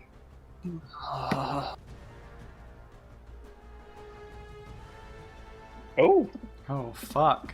that's an 18 Nice. total. All right. You make the save. And only take 32 points of acid damage. 32? Jesus Christ! A No. piercing sensation of an acidic nature just forms across your spine, filling your body. Your muscles tense up. You roar out in your monstrous form in pain. The female form of the woman pulls back into the water. As with everyone else, now that you're kind of standing at the side of the cube, you await to see the shadow of her form disappear into the water and swim away, but you see nothing, as if she's vanished. I honestly am running out of ideas. How do we fight this? Yeah, I don't fucking know. Do we just run? Run out that door up to the north, right? That's where we're going, or no? Aesop Rincast would say something, but he's underwater currently. Can NVD do like an Arcana check? I'll wait until my turn. But how is project? You guys have the same project. How is X-22 looking? Well, he's not here, but Subject 22 is here. That's not X. Oh fuck! That's Wolverine. How is he looking? There's like burbling acid, and you can just see this like bare, gnarled flesh underneath the where the acid is like eating away at his feathers, and he's just bleeding out of like every orifice and just gurgling. There's just like low guttural squawks coming from his throat. Okay. Whose turn is it? She's done. Aesop in Rinkaz's body, you're up. There's a All lot right. of shadowy, silhouetted commotion coming from the edge of the cube outside of it on the far end of the room. All right, Rinkaz, do you have anything that's like electric, like a taser or something like that in your I sheet? was just looking at that. Let me see. Give me one sec. I mean, you could just toss some of the batteries in there and just shoot it. That sounds like a Rinkazi idea. Or you could just pour the bottle of Black Acre in there and hope everything turns out. No, I don't actually. All right. Here's what Rinkaz is gonna do. He can swim, so he's moving along the bottom of the surface. Okay, so you are at the bottom of this 20-foot tall cube, sort of just thrusting your hands forward, pulling yourself through the water. I'm just gonna take a handful of like ichor and like batteries and just put them right where I last saw that woman emerge from the water at the bottom. Okay. And that's, I guess, what is that, like a bonus action? Yeah. Like, Yeah, okay. That's like your pull a lever type of thing, so... that's Okay. your- And Rinkaz is just gonna slide out of the water. Okay. You, at this area where the cube is, the cube of water is made up of the pond, so it's though the water is being channeled from the pond up, so it's like a descending space cube as you move 5 feet, kind of lowering yourself, finding yourself now in the normal pond that is a little lower in its elevation, considering most of it is consumed into this cube. I'm gonna fire into the water twice at the batteries and shit I left there. So like Black Ichor and like what else did you say Rink has? Batteries? Batteries. Aesop's like, I'm not sure what I just put in there, but I'm going to try about it. I'll fire twice into the water at the junk in the general area where I thought she might be. Okay, sure. Is this a disadvantage? I believe this would be, since you have to sort of fire underwater to hit it. Oh, if you got the killing blow, you got your crit points back. I didn't. Let me double check. I didn't give the killing blow on anything. Yeah, I killed the big thing. The eel. Mm-hmm. Okay, so I'm guessing, well, a 15, actually. I forgot how fucking accurate Rinkaz is. So I shoot in that square with a 15. If I hit the woman, great. If I hit the stuff, even better. Plus 11. Yeah, 15. I'll say you hit the stuff. Neat. Does anything happen? Yes. Neat. A blast radiates out. Where did you set it at? Show me that first. I set it where I last saw her, which was right in front of Subject 22. Okay, then. So then I'm going to draw... Uh-oh. I'm sorry, guys. This is the most Rinkaz thing ever, though. this here. Oh, no! Oh, no! Everyone... It's essentially Sun Kong and Subject 22 make a Constitution saving throw. As there is, you see that sort of like implosion as the water pulls in with a blast of bubbles as it kind of radiates out, blasting electricity out. What am I doing again? I'm sorry. Constitution. Constitution saving throw, please. God! Oh, no. Oh, poor little monkey boy. And it's a 1. Does that count? Oh, For the like weird? No, saving throw is usually Okay. it doesn't count now. Alright. What happens? Sun Kong, water splashes over you. You're already covered in water, so the electricity, especially standing in the stream here, easily travels through to give you a pretty hard jolt. I'm sorry, Sun Kong. 11 lightning damage. That's not horrible. Subject Could be worse. 22, you are able to try and quickly as possible see this happening and move out of the way. You take half damage, but you take 4 points of lightning damage. So, a couple things happen. You all see Subject 22 fly backward and hit the wall and just kind of slump down unconscious. Okay. So, a couple things happen there. First of all, he transforms back into Aesop. Okay. The second thing is you all hear a little beep, beep, beep. And there's this little red glow on Aesop's chest as his necklace stabilizes his body. You see, like, basically like a defibrillator, like, ka-thunk into his chest. And he is stable. Oh, okay. It's my necklace of wound closure. Oh, we have to get him out of there. But Aesop is unconscious, but he is stable. He's not dying. Yeah, I hope I did something to the creature.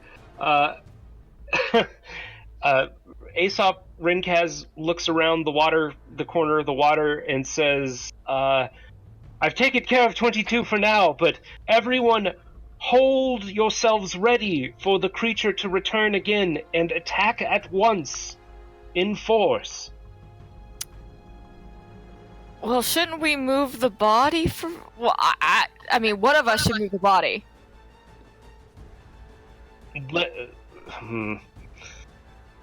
I suppose, yes. I don't mind doing that. Wait a minute, Okay. what body? The unconscious body, Aesop is unconscious. Oh, yeah. just in case she comes out and. Here, I'll just go ahead and I'll make this a little more clear here. I'll just put that X right there on it. So I'll take care of the body and try to get him to safety. Everyone else wait for the creature to emerge and attack all at once. I have another attack action technically, so I just fire blindly into the water. Pinpoint where you fire, please.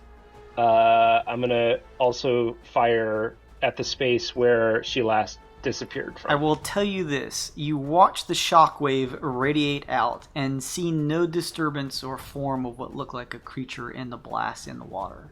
Oh, in that case, I'll take one more step back to not be adjacent to the water. Sure.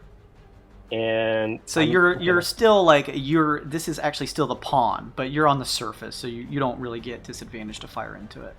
Okay. I'll try the corner space. Then. Okay. 14. The shot fires into the corner space a little wider, closer to your teammates than you'd like. You watch the projectile of this bullet pierce into the water. It doesn't seem to connect with anything that you see. Dang. All right, that's it. That was a long turn, but that was it for me. Okay. Some interesting thinking. Some clever thinking, but you don't see anything that was affected besides the explosion kind of catching some of the teammates, but worth a shot. Shit! All I did was damage everyone! God damn it! Aesop, you are... Well, Rink has in Aesop's body. You are stable. However, you are unconscious until you receive any type of healing or anything to bring you out of this bout of unconsciousness. So I believe we just skip over your turn to Envidi. Oh, Envidi has a healer's kit. Does that do anything? It's been so long since I've used one of them. I think that's for like injuries and stuff, yeah. Injuries, yeah. Okay. Well, in that case, I only have cantrips, and I will hold my secret flame for when I see that wonderful woman again. Okay, so you sort of peering into the mass of this block of water, sort of raise hands, kind of muttering, forming this spell in between your two hands as if to attack when you see her next. Yes. Okay. Sun Kong. Alright. So, hearing what Aesop Rink has said, I'm going to hold an action. Right? That's what we're doing? Hold an action, and when I see her attack? Try stepping away from the water, or maybe if you want to... Well, I want to make sure I'm in range of her if she pops up, so I can attack her. That's right. Yeah, stay right there, Suncom. Yeah, I'm just gonna hold an attack for when I see her. As long as she's within my range, I will want to attack her. Okay, fair enough. You kind of get into a combative stance, clenching your fists, ready to attack. Do you have your pole arm in your hands?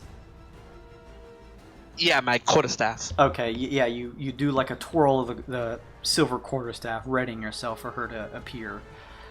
We roll back to the top. Glace. Okay, I want to go after Aesop's body. Okay. I don't move there. So long as he gets away from, like 5 feet away from the water, he should be fine. You wouldn't even have to move him that far, really. Make a quick and easy dexterity acrobatics check. I rolled a fucking 2. Hold on. Hold, please. Okay, 13. You take a whopping 3 bludgeoning damage as you kind of try to catch yourself falling from the surface of the 20-foot high water. Sure. But you get out. Okay, and I want to grab Aesop's body and, like, drag it. Okay. So... I'll drag it over here with me. Nice. Oh, sorry, Tenguku. Tenguku. And I think I have a bonus action. Where did you go, Glace? Right behind Aesop. Oh, are you? Yeah, I see her there. Oh, I don't see her on mine. I'll refresh her. Actually, I can see you guys on the camera. Fuck it. As a bonus, I'll Well, he's got to hear me, and he's unconscious. Okay, I'm done. I think. Wait. Are you saying healing word? Because I can Yeah. still hear you. Oh, you can? Like, isn't that right? I mean, I guess it's up to DM interpretation, but I always assumed you could healing word somebody if they were unconscious. Rinkaz, you feel as though you are floating just in a abyssal void, a sensory deprivation surrounding you in your unconscious state. Out in the distance, though, muffled through the darkness, you hear the soothing sounds of Glacé's voice, and the spell takes effect. Cool. Nice. Okay, stop. Rikaz, you are going to heal for 9 HP. Yes. Now Rinkaz is in total control once again. I'm done. All of you have exited the water with only Aesop and Rinkaz's body sort of pulling back to fire a couple pot shots in the kind of lowered pool, although you're still sort of chest high, kind of firing a couple shots in that elevated block of water. You didn't connect on anything that you saw. However, as you are moving your torchlight, kind of trying to peer into the water, you feel a soft hand grasp your leg. Oh shit, she's in the lower water too. Yeah, I assume she was the water made form. Like the giant block of water was like her physical being. I guess wrong. Knowledge checks are always free, but first, give me a Constitution saving throw. I'm sorry, Rinkaz. All I'm doing is killing both of our characters repeatedly. What's the total? What kind of save? Constitution. +8. Okay. That's not bad. It's a 15? Let me double check here and see the DC. Don't forget about Indomitable Will. I mean, yeah, if it fails, let me know. Remember You- in BD roll. Go ahead. Oh, what was that? No, I was just. Go ahead. You just make it, Nice. taking 25 points of acid damage. Jesus God damn. Christ. I'm gonna have to second wind on my next turn. As a searing sensation of this acidic sense pulls up your leg, you almost feel as your muscles tense up that you almost freeze and go under for a quick second before you quickly work yourself out of it with a renewed sense of invigoration. Well, that puts running out of the option. We have to, because she's in the water, like where the door is. You guys still have the sense that you could attempt to push through the doors. The doors are just above the water, so with a strength check, you could probably, pushing against the water, open them. Okay. That sounds like a plan, I suppose. You guys could also easily escape through, the right exit over here. With the crayfish, where he'd just start... Yeah, but you guys You know fuckers! that to really move forward, you will have to be through the double doors next to you, Aesop and Rinkaz's body. Yeah. She is done. It is your turn, Aesop, in Rinkaz's body. Okay, second wind. I'm gonna do that. Rinkaz is gonna second wind.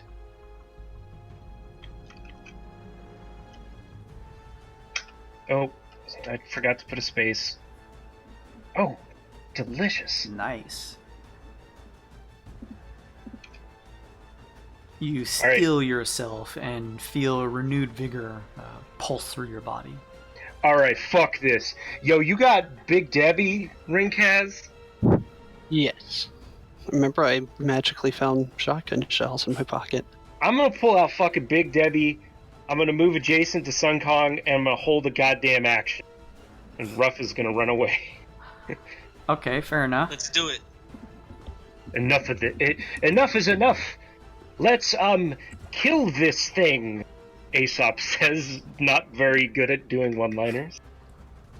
All right, then with that, it is Rinkaz and Aesop's body pulling back to the conscious world. You feel as though that sensation of rage has left you. You have some blood curses if you want to hold one of those. I mutter to myself, "Stupid bird monster." Fuck Do you you, have any buddy. blood? Do you have any blood curses that pull a potion out of your pocket and drink? I mean, yeah, it's called an action. I want to do that one. Okay, that's a good action. That's a good My favorite, personally. All right, so you got a looks like a potion of healing or a greater drops of healing. Greater drops is 2d4 plus 2, and it only takes a bonus action. Potion is 1d4 plus 1. Wait, no. They're both 2d4 plus 2, so just take the potion of healing. 2d4 plus 1? 2d4 plus 2. You pop the top of this dark reddish healing potion and quickly down it, pulling the mask up. Make sure that's a healing potion and not my ration. Oh no. A bunch of bird feed sprays into your mouth. Well, his rations are blood, so... Whoosh. A bunch of blood pours both in and out of your mouth.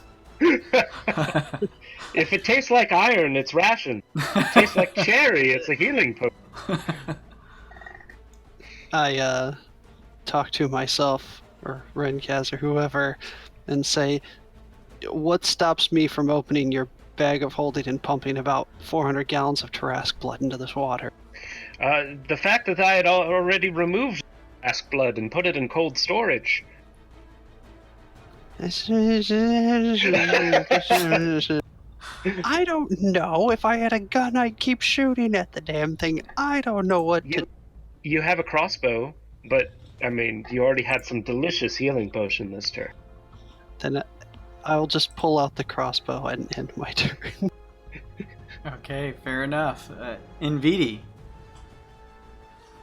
Well, Nvidi was holding an action. But that bitch went around the corner. Couldn't see her anymore. And let's see. Well, But you could do it again because we're trying to lure her out now. Yeah, now everyone has exited the water. okay. You said she appeared in any of the water, right? Yeah. That's why we didn't get her held action turn, because she went up to attack Rinkaz. Gotcha. Then I'll continue to hold. All right, fair enough. Sun Kong. Continue to hold. Oh, let's fuck this stupid lady up. Okay. We roll back up to the top. Glacé. Oh, hold something. Just fucking destroy her. Let's see.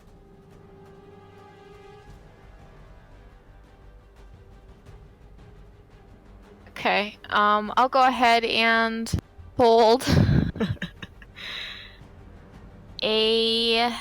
guys, I'm like running out of spells.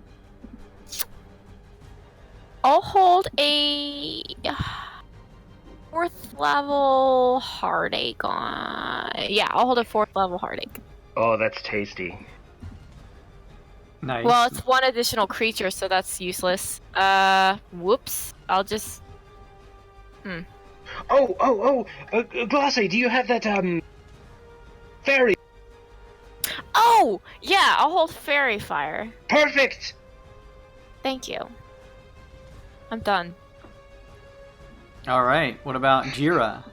Jira's just relaxed, like a rubber ducky.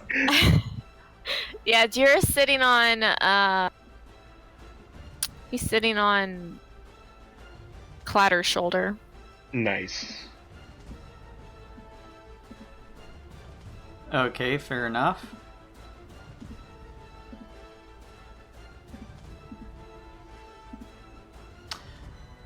You each having your either spells or weapons at the ready peer into the block of water. The only real tangible thing of note you see is that cloudy mass of blood from the giant eel. Sun Kong, you scan the water, peering into it, as the form of a massive 5-foot fist launches right into your face, made out of pure water. I'm going to need you to make a strength saving throw, please. Also, it's not even her? You can make some checks if you'd like. I guess so, yeah. I guess I'll make a nature check on. Unnatural 20. Oh, very nice. You take 15 points of bludgeoning damage as you kind of throw up both hands quickly and defensively, almost thrown back by the smash of this fist into you. The watery fist pulls back into the water. Ow. What was your total? You're trying to figure that out, Aesop? Rinkaz, what's your nature? 0. 9. And you were trying to... What were you trying to figure out? Let me know. I mean, if that watery fist was part of her thing. It did not look, as you peered into the water, as if it was part of her form. Do you think that necklace will help us out in this situation? Maybe she'll recognize us as something? I mean, I don't know. It might be worth a... Fuck. I don't know. I was betting on her trying to come out to, like, touch us again.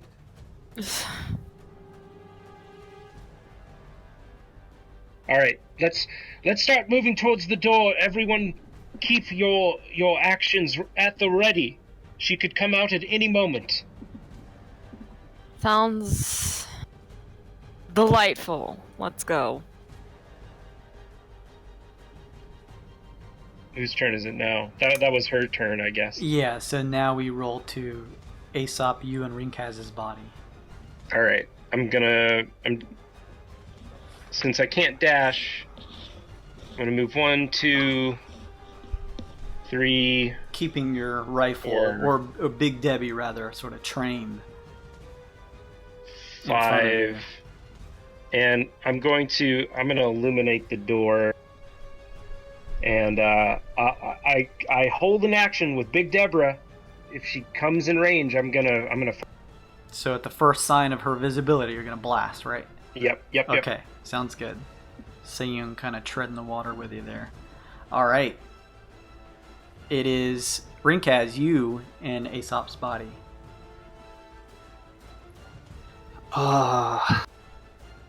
I'm going to take a blind shot into the water.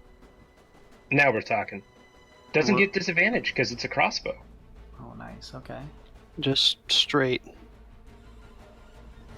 It's a +8 to hit. I think. Wait. Oh, shit.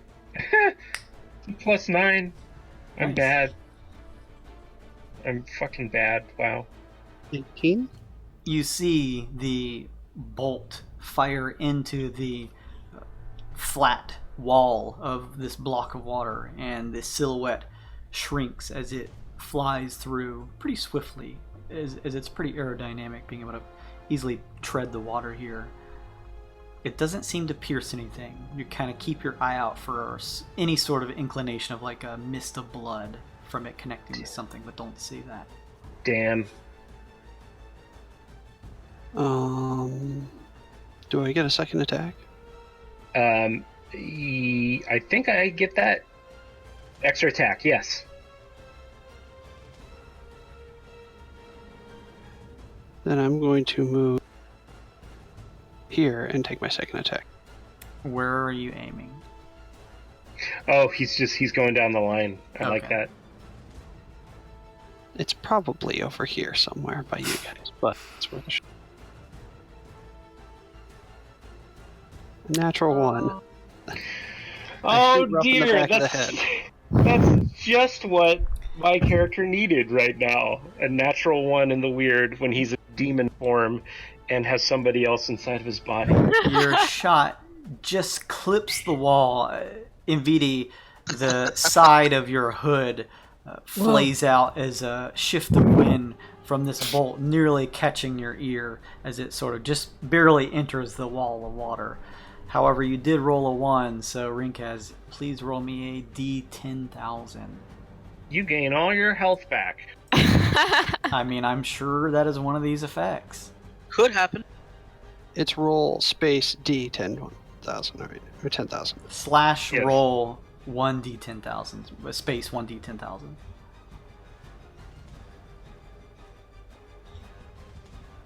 Oh, that seems suspiciously close to the demon one. 1729. Become even more demonish. You turn into a giant demon is- bird. That is within 50 of the thing I rolled for the demon one, I think. You perceive everything around you as blood. Oh. Oh no, it's not that close. Never mind. I misread the number. Rinkaz, Yeah. Fucking A. your shot went a little wide as you stare at the crossbow bolt of Aesop's, stare at the crossbow in your grip of Aesop's weapon here. In your mind, you hear the weapon say, "Sorry, I was a little off. Perhaps next time." I look into the weapon and start talking to it and say, "Don't worry, it was the bird and my mind's fault." Oh no, he's lost it. The mental strain of being under Subject 22's control has been too much for Rinkaz. The crossbow just talked to me. You never told me you had a talking It crossbow. doesn't talk! Well, it just talked to me. Anything else, Aesop, who is actually Rinkaz? Make it Slev's voice. It talks in Slev. Oi, sorry, mate. Maybe next time we'll get away, right, Gov? Ask for true.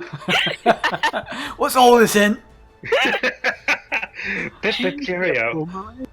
I believe it is Invidi's turn then. Alright, VD.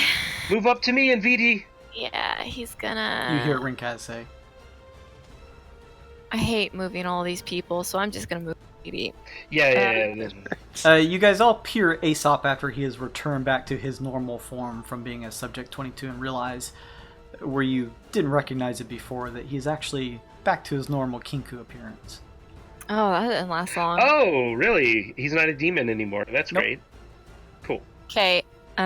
You kind of jump into the pond. It's a little lower with the elevation, as most of the water has been shifted out into this cube. However, it still is at least 10 foot deep.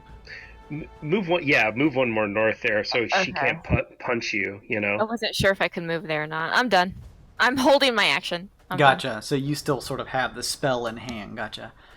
Sun Kong, you're up. It seems as though some of your teammates are trying to make a break for the double doors up north.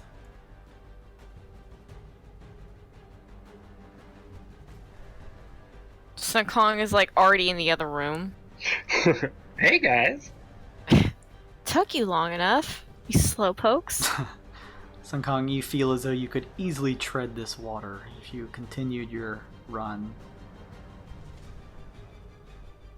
This guy's a fucking champion. He I like can't believe it. circles the room first and then opens the door. You're Open on the mute door? if you're... Okay, never mind. Give me a strength athletics check to push the door open, please.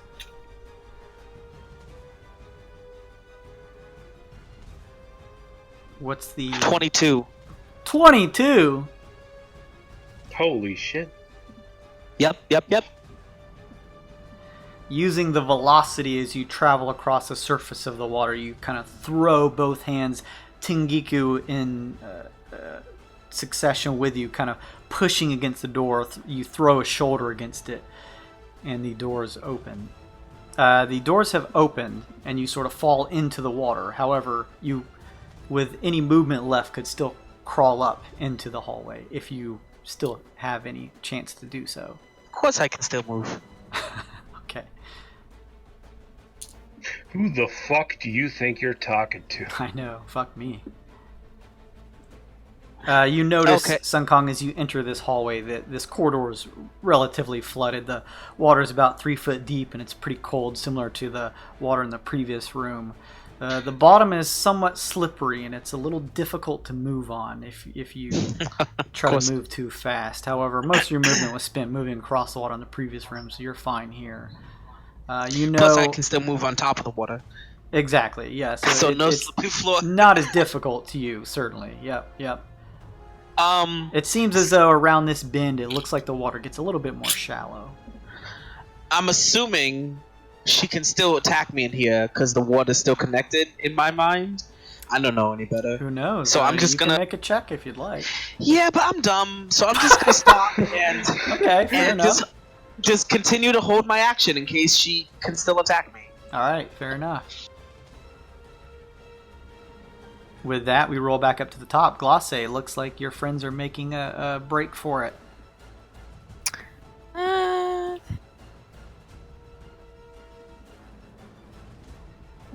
I will use my. I mean, by the time everyone gets up there, should I just use my? I'm gonna go ahead and use my other action to get in the other room, I guess.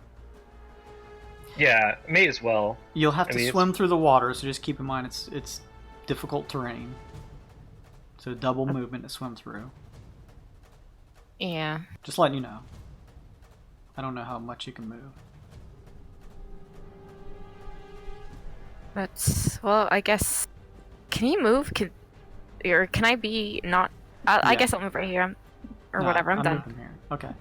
And then you have Clatter with you, kind of moving through the water. Mm-hmm. We'll say that Clatter is able to pull himself up and goes to reach a hand towards you to help you up on your next turn. Does Jiro do anything? I don't know where he is, but he's with Clatter Oh, on his shoulder. is he? I don't know where he is. But like his token itself, I don't know where it is. So I lost it, and I'm. Okay. There we are. There's Jira. Jira's just hanging out on Clatter's shoulder then? Mm-hmm. Okay.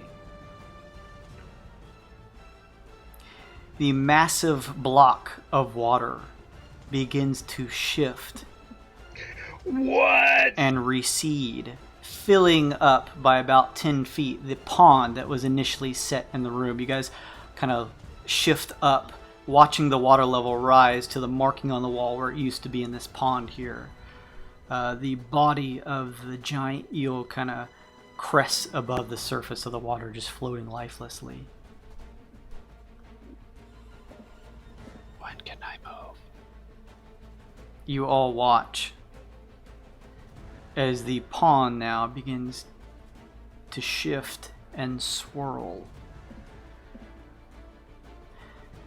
It begins moving more and more violently, and you watch as the pond that you guys are currently in, Aesop and Rinkai's body, Inviti and Glace, it becomes a whirlpool. Oh my god. Can we get out of this fucking room? I concur. I think it's time to move.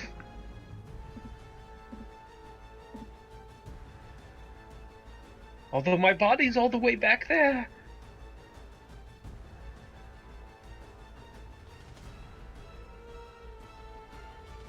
Oh no, is it? Yes, he fired into the water. Fuck! I could have used a shortcut. I'll get him. Hang on just a second, I'm reading some notes here.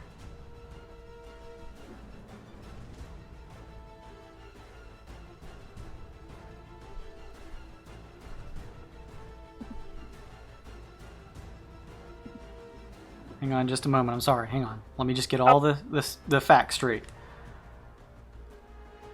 This whirlpool forms a vortex that sort of descends as it moves towards the center of this maelstrom that forms from this pond here.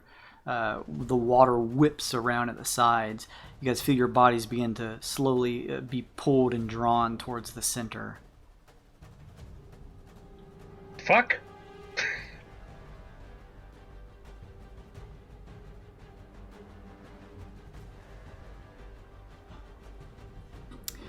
Okay, with that, it's done. Aesop and Rinkaz's body. Oh, man. You feel the pull of the vortex. Please make me a strength athletics check to stop yourself from being pulled towards the center of the You're pond. good at this, right, Rinkaz? You're. Oh yeah, Oh no. Oh no. You suck the vortex up and slam it against the wall. Oh no. Jason, you're 20. whoever is the body of Rinkaz just feels as though it was made to be waterborne, despite you not really having a ton of experience of seeing Rinkaz do so. You feel like you would be able to just outmaneuver the vortex that's been created here. However, before that happens, please roll me a D10,000. This is uncanny. Hold on. Walk on water, lizard Jesus. Roll 1d10. 10,000. 455. What a low roll. How come I've crit like 16 times and it's all been on nonsensical bullshit?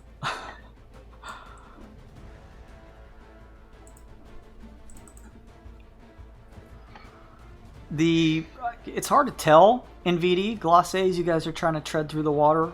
You watch Aesop and Aesop and Rinkaz's body as he treads the water. There are stripes that form on his scales, red and white. He almost looks like a candy cane in coloration. Stripey boys. That's odd. However, you are able to easily move should you need to, Rinkaz, or Aesop and Rinkaz. Okay. Can I see, is she like at the epicenter of the whirlpool? You still, as you peer around, do not immediately see her. Fuck. In that case, I'm just gonna move into this hallway. Is there also is the vortex pulling the water out of this hallway as well? There's a pull against it. However, you would have to be submerged in the pond before you to really feel the draw of it. So you're fine. Cool. Okay. You feel the water pulling against your feet, but you're okay. It doesn't pull you in. Yeah. I'm just gonna stand here at the entrance with my shotgun ready. Okay. Or I should say Rinkaz's shotgun. We'll have Clatter kind of move out of the way here. Yeah, I guess I can move here to let other people in. Okay, so Clatter will stay here with a hand extended towards Glossy since that's his master. Come with me if you want to live. Aesop, who is actually Rinkaz, you're up. I'm naked and afraid. You got 40 feet of movement and 14 hit points. Make the best of it. Double movement. Oh yeah, but I can't see anything for sake of move. All I see is my square and then Ruff next to me. I mean, you're gonna basically have to move It sure one is square dark. at a time. Yeah. 1, 2, 3, 4, 5, 6, 7, 8. 8. Hey, that's your first movement. Well, Jashini was in the way. Sorry. You jump into the swirling vortex. Please give me a strength athletics check. Oh my god, Aesop's gonna die. What are your athletics? Not great! It's a -1, friend. I'm a doctor, not an athlete. Would it be a good time to use card for advantage? At 6:54 p.m., you betcha. Now, here's a good question. Does he use my card? Does he use his card? You would use your player card, so we'll say his Okay. card that he has. Gain advantage. Okay, you got it. You get advantage, hoping to buffet your strength and pull yourself across this vortex without being pulled in. Oh. Yay! Oh, no. Oh dear. Oh dear. Goodbye. Oh my goodness.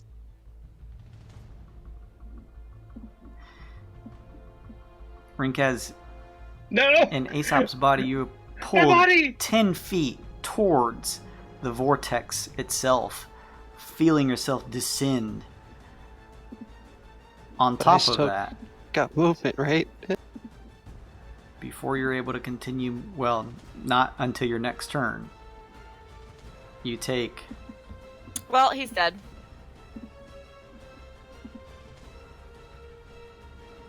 let's see here, 30 acid damage. 12 points of buffeting bludgeoning damage. Oh, God. You have 2 hit points. Little Aesop, buddy.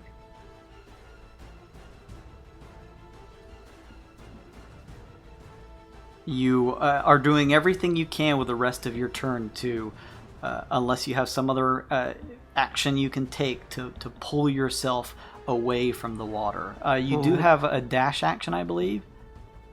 Do you still have that? I was just taking double movement for the turn. Okay, Yeah, so but that's the dash action. have you activated that yet during this turn? No, Okay, not yet. let's see here. So you can use your action to try to swim away from the vortex, but you have disadvantage on the check to do so. What? I think we have to kill it now or Aesop's dead. And maybe Nvidi too if he fails. So yes, I try to move. You can use your action to try to swim away from the vortex and pull yourself away from it. Okay, I'll roll 2d20s and pray. Mm-hmm. Oh, well. GG. You unfortunately are not successful. However, it has already pulled you towards its epicenter for this turn and cannot do so until next turn again. Which brings me to Nvidi. Please give me a strength athletics roll. You know what? I'm gonna use my card for Nvidi. Hell yeah. It's the end of the Probably a session. good Blow idea. those cards. So Good we'll get rid of idea. it. And we'll roll 2d20. Wait, just one? You have advantage, so 2. Okay. So Oh. 17. Whew. You do not feel the draw of the vortex and escape the cutting waters as it swirls around you. You're able to, still difficult movement to swim through, but you're able to pull yourself up to freedom there. Okay. Clatter gets out of the way.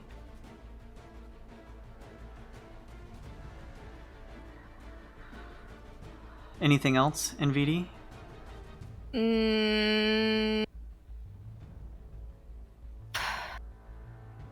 Actually, I'm gonna cast one willing creature a guidance. I'll cast guidance on Aesop. Okay, nice. Oh, yes. Good. D4 to the next roll. That can be helpful. Away from death. Imminent death. That brings us to Sun Kong.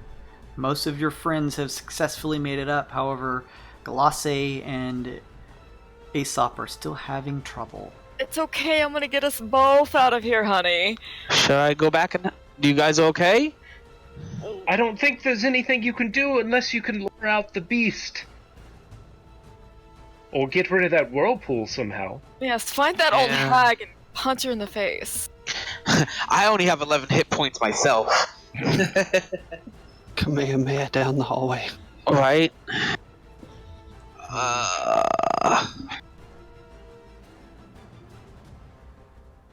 I'm. You could take a search action and see if you can spot her somewhere in the water. Yeah. I will. And use a card to do it I because we're will- at the end of the session. I'll tell you this, just because a number of you guys have done this in the past. It seems as though she disappears while in the water, almost as if she is invisible underneath the surface. Mm-hmm. Use a search action. So perception, because there is no search anymore. Right? Well, you only have 6 seconds, so when you try to really look around during your turn in combat, that's called a search action, so it consumes your action.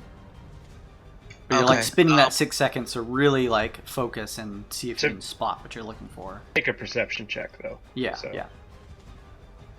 Okay. You can use your card. No, don't need it. Apparently not. You I took a gamble. peer around. It's almost as though the female is completely invisible while she is submersed. You do not see her. Anything else, Sun Kong? I don't know if there's anything I can other than like stand out there and be a target. Take Maybe I guess. Kill me! What are you waiting for? Do it! Kill me! So Wait, I said, No! No, Sun Kong, don't! What are you doing? okay, well, did you hear Glosse say that she's gonna get her and Aesop out of there? So Sun Kong begins running down the hall. Well, I can only get 2 of us out, so sorry. You begin running down the hall, ready to jump in. So you guys have a chance to react, seeing Sun Kong do this before he jumps into the vortex. If you, I'm gonna say, don't! What are you doing? Stop! Let Glosse handle it. She's. Rinkaz turns to you and says this, Sun Kong. What do you do? I'll stop, I guess. Yeah. Okay. You listen to the sound of reason. I'm gonna hold an attack and just wait here. So I'm assuming you're gonna wait back up here, correct? Actually, yeah, I can hold my key blast, I guess. Yeah. Ooh, yeah, Okay. that's good. Good. Okay. So with that, you ready your palms, ready to fire a key blast. We go to Glosse. You're up. Glosse, please make Okay. a strength athletics check, please. Okie dokie.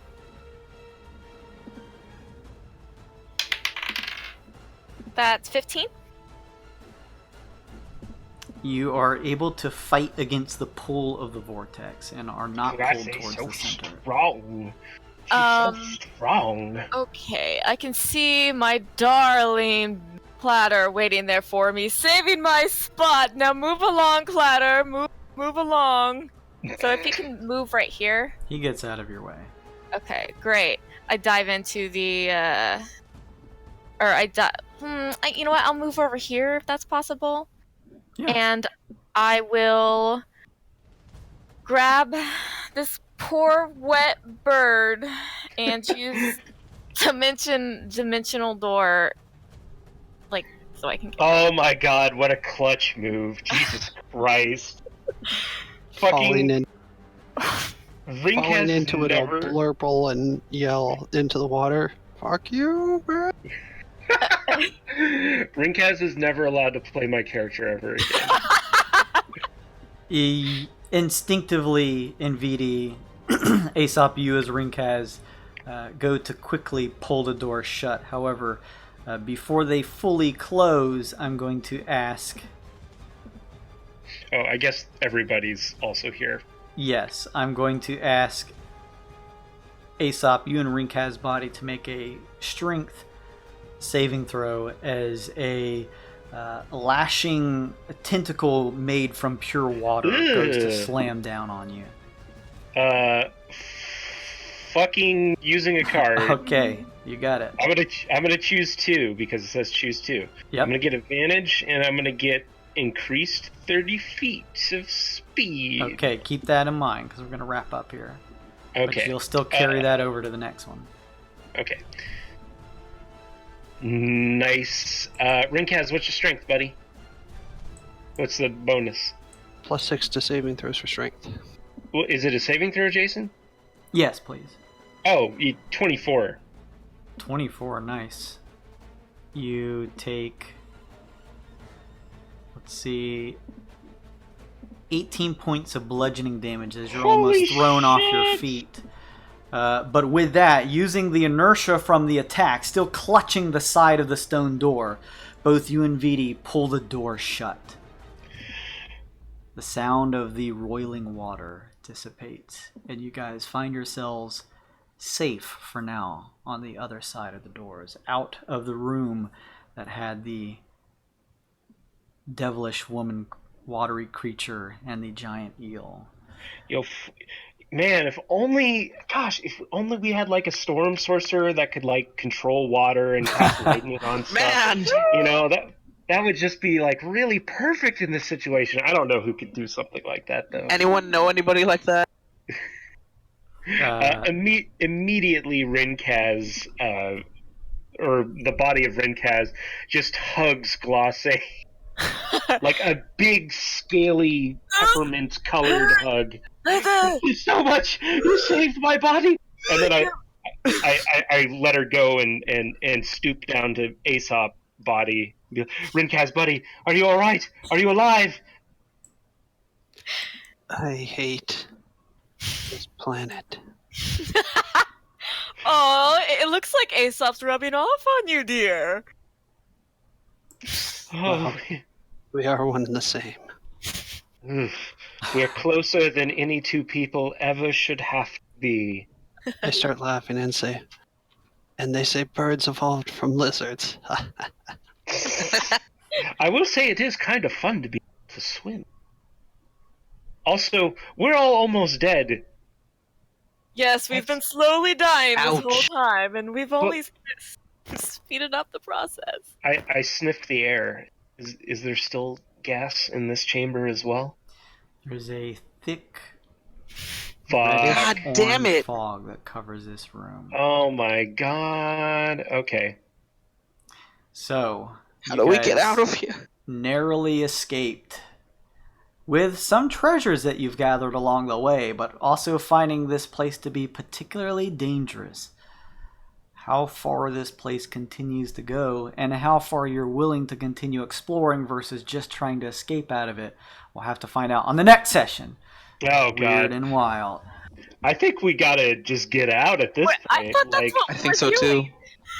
well, I mean, we weren't explicitly hoping to loop around back to where we started, but that's what happened. So I think now at this point with Aesop at 2 hit points and Sun Kong at, what are you at, Sun Kong? 11? Yeah, I think with our 2 tanks at 2 hit points and 11 hit points respectively, it may be a good idea to try to use the rest of our healing items and then get the fuck out of here. I would say that's probably a pretty safe bet. We can go over those logistics next session. Keep in mind, Luke, that you still have that increased movement. Yay, 30 feet for Your- one turn. Your demonic visage seemed to dissipate after a while, so perhaps in time, both you and Rinkaz will perhaps trade consciousnesses again and regain your former selves. How long that will take, though, I'm unsure. We'll have to find out next time. So uncivilized. I'm gonna find the man who sold us this map and then just put his head under the sand and then bury it. Well, For we're the many ones hours. that bought it. He didn't force it upon us. Don't take his side, Glace. I'm just trying to make coin. we just I beat don't the know where shit it out of him. Just non-lethally, repeatedly beating the shit out of You him. gave me 1,000 gold for the map, and now you're attacking me. I've never had so much gold. I hope you guys had some thrilling action fun that session, and I hope everybody watching had a good time. We're getting out by the skin of our teeth on this one, I think.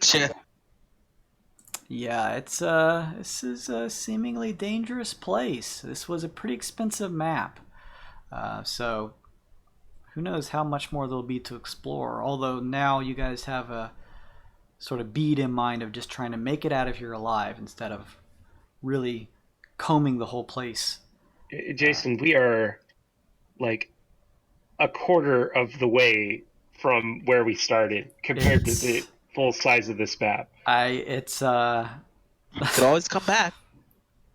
We'll see how things go. I mean, maybe. I mean, the brutal part is we can't rest because of the gas, because we'll die from poison. We have to find a way out. This is very brutal, and I'm very surprised the way this is set up. But we'll see. We'll see how things go next week. So thank you guys for all coming back. We should have Nick back next week, and you guys can tell him all the fun craziness that happened this week. Next week. Thank you guys for watching. We had a new follower, Goo or GU116. Thank you for following. Woo! Give me the goo. Thank you, husband and wife stream. Thank you very much, Slim, for following us and raiding us and stuff like that. Thank you, N3TD3V and Slow Cool. All the rest of those look like bots, so fuck them. No, thank you guys too. Thank you, robots. Create more so that we can sustain that false amount of people that we need to start our subscription base. Once again, Positivity Bot is sitting at home crying because you refuse to acknowledge that he's a real person. I'm a real person. I promise. It's Positivity BOT. Those are my initials. That's not a bot. So yeah, I hope you guys had fun. We will be back here next week. Hopefully no more weeks off for a little while. And we'll continue the trek through this dangerous dungeon. So thank you guys, and bye for now. Bye. Bye. Bye.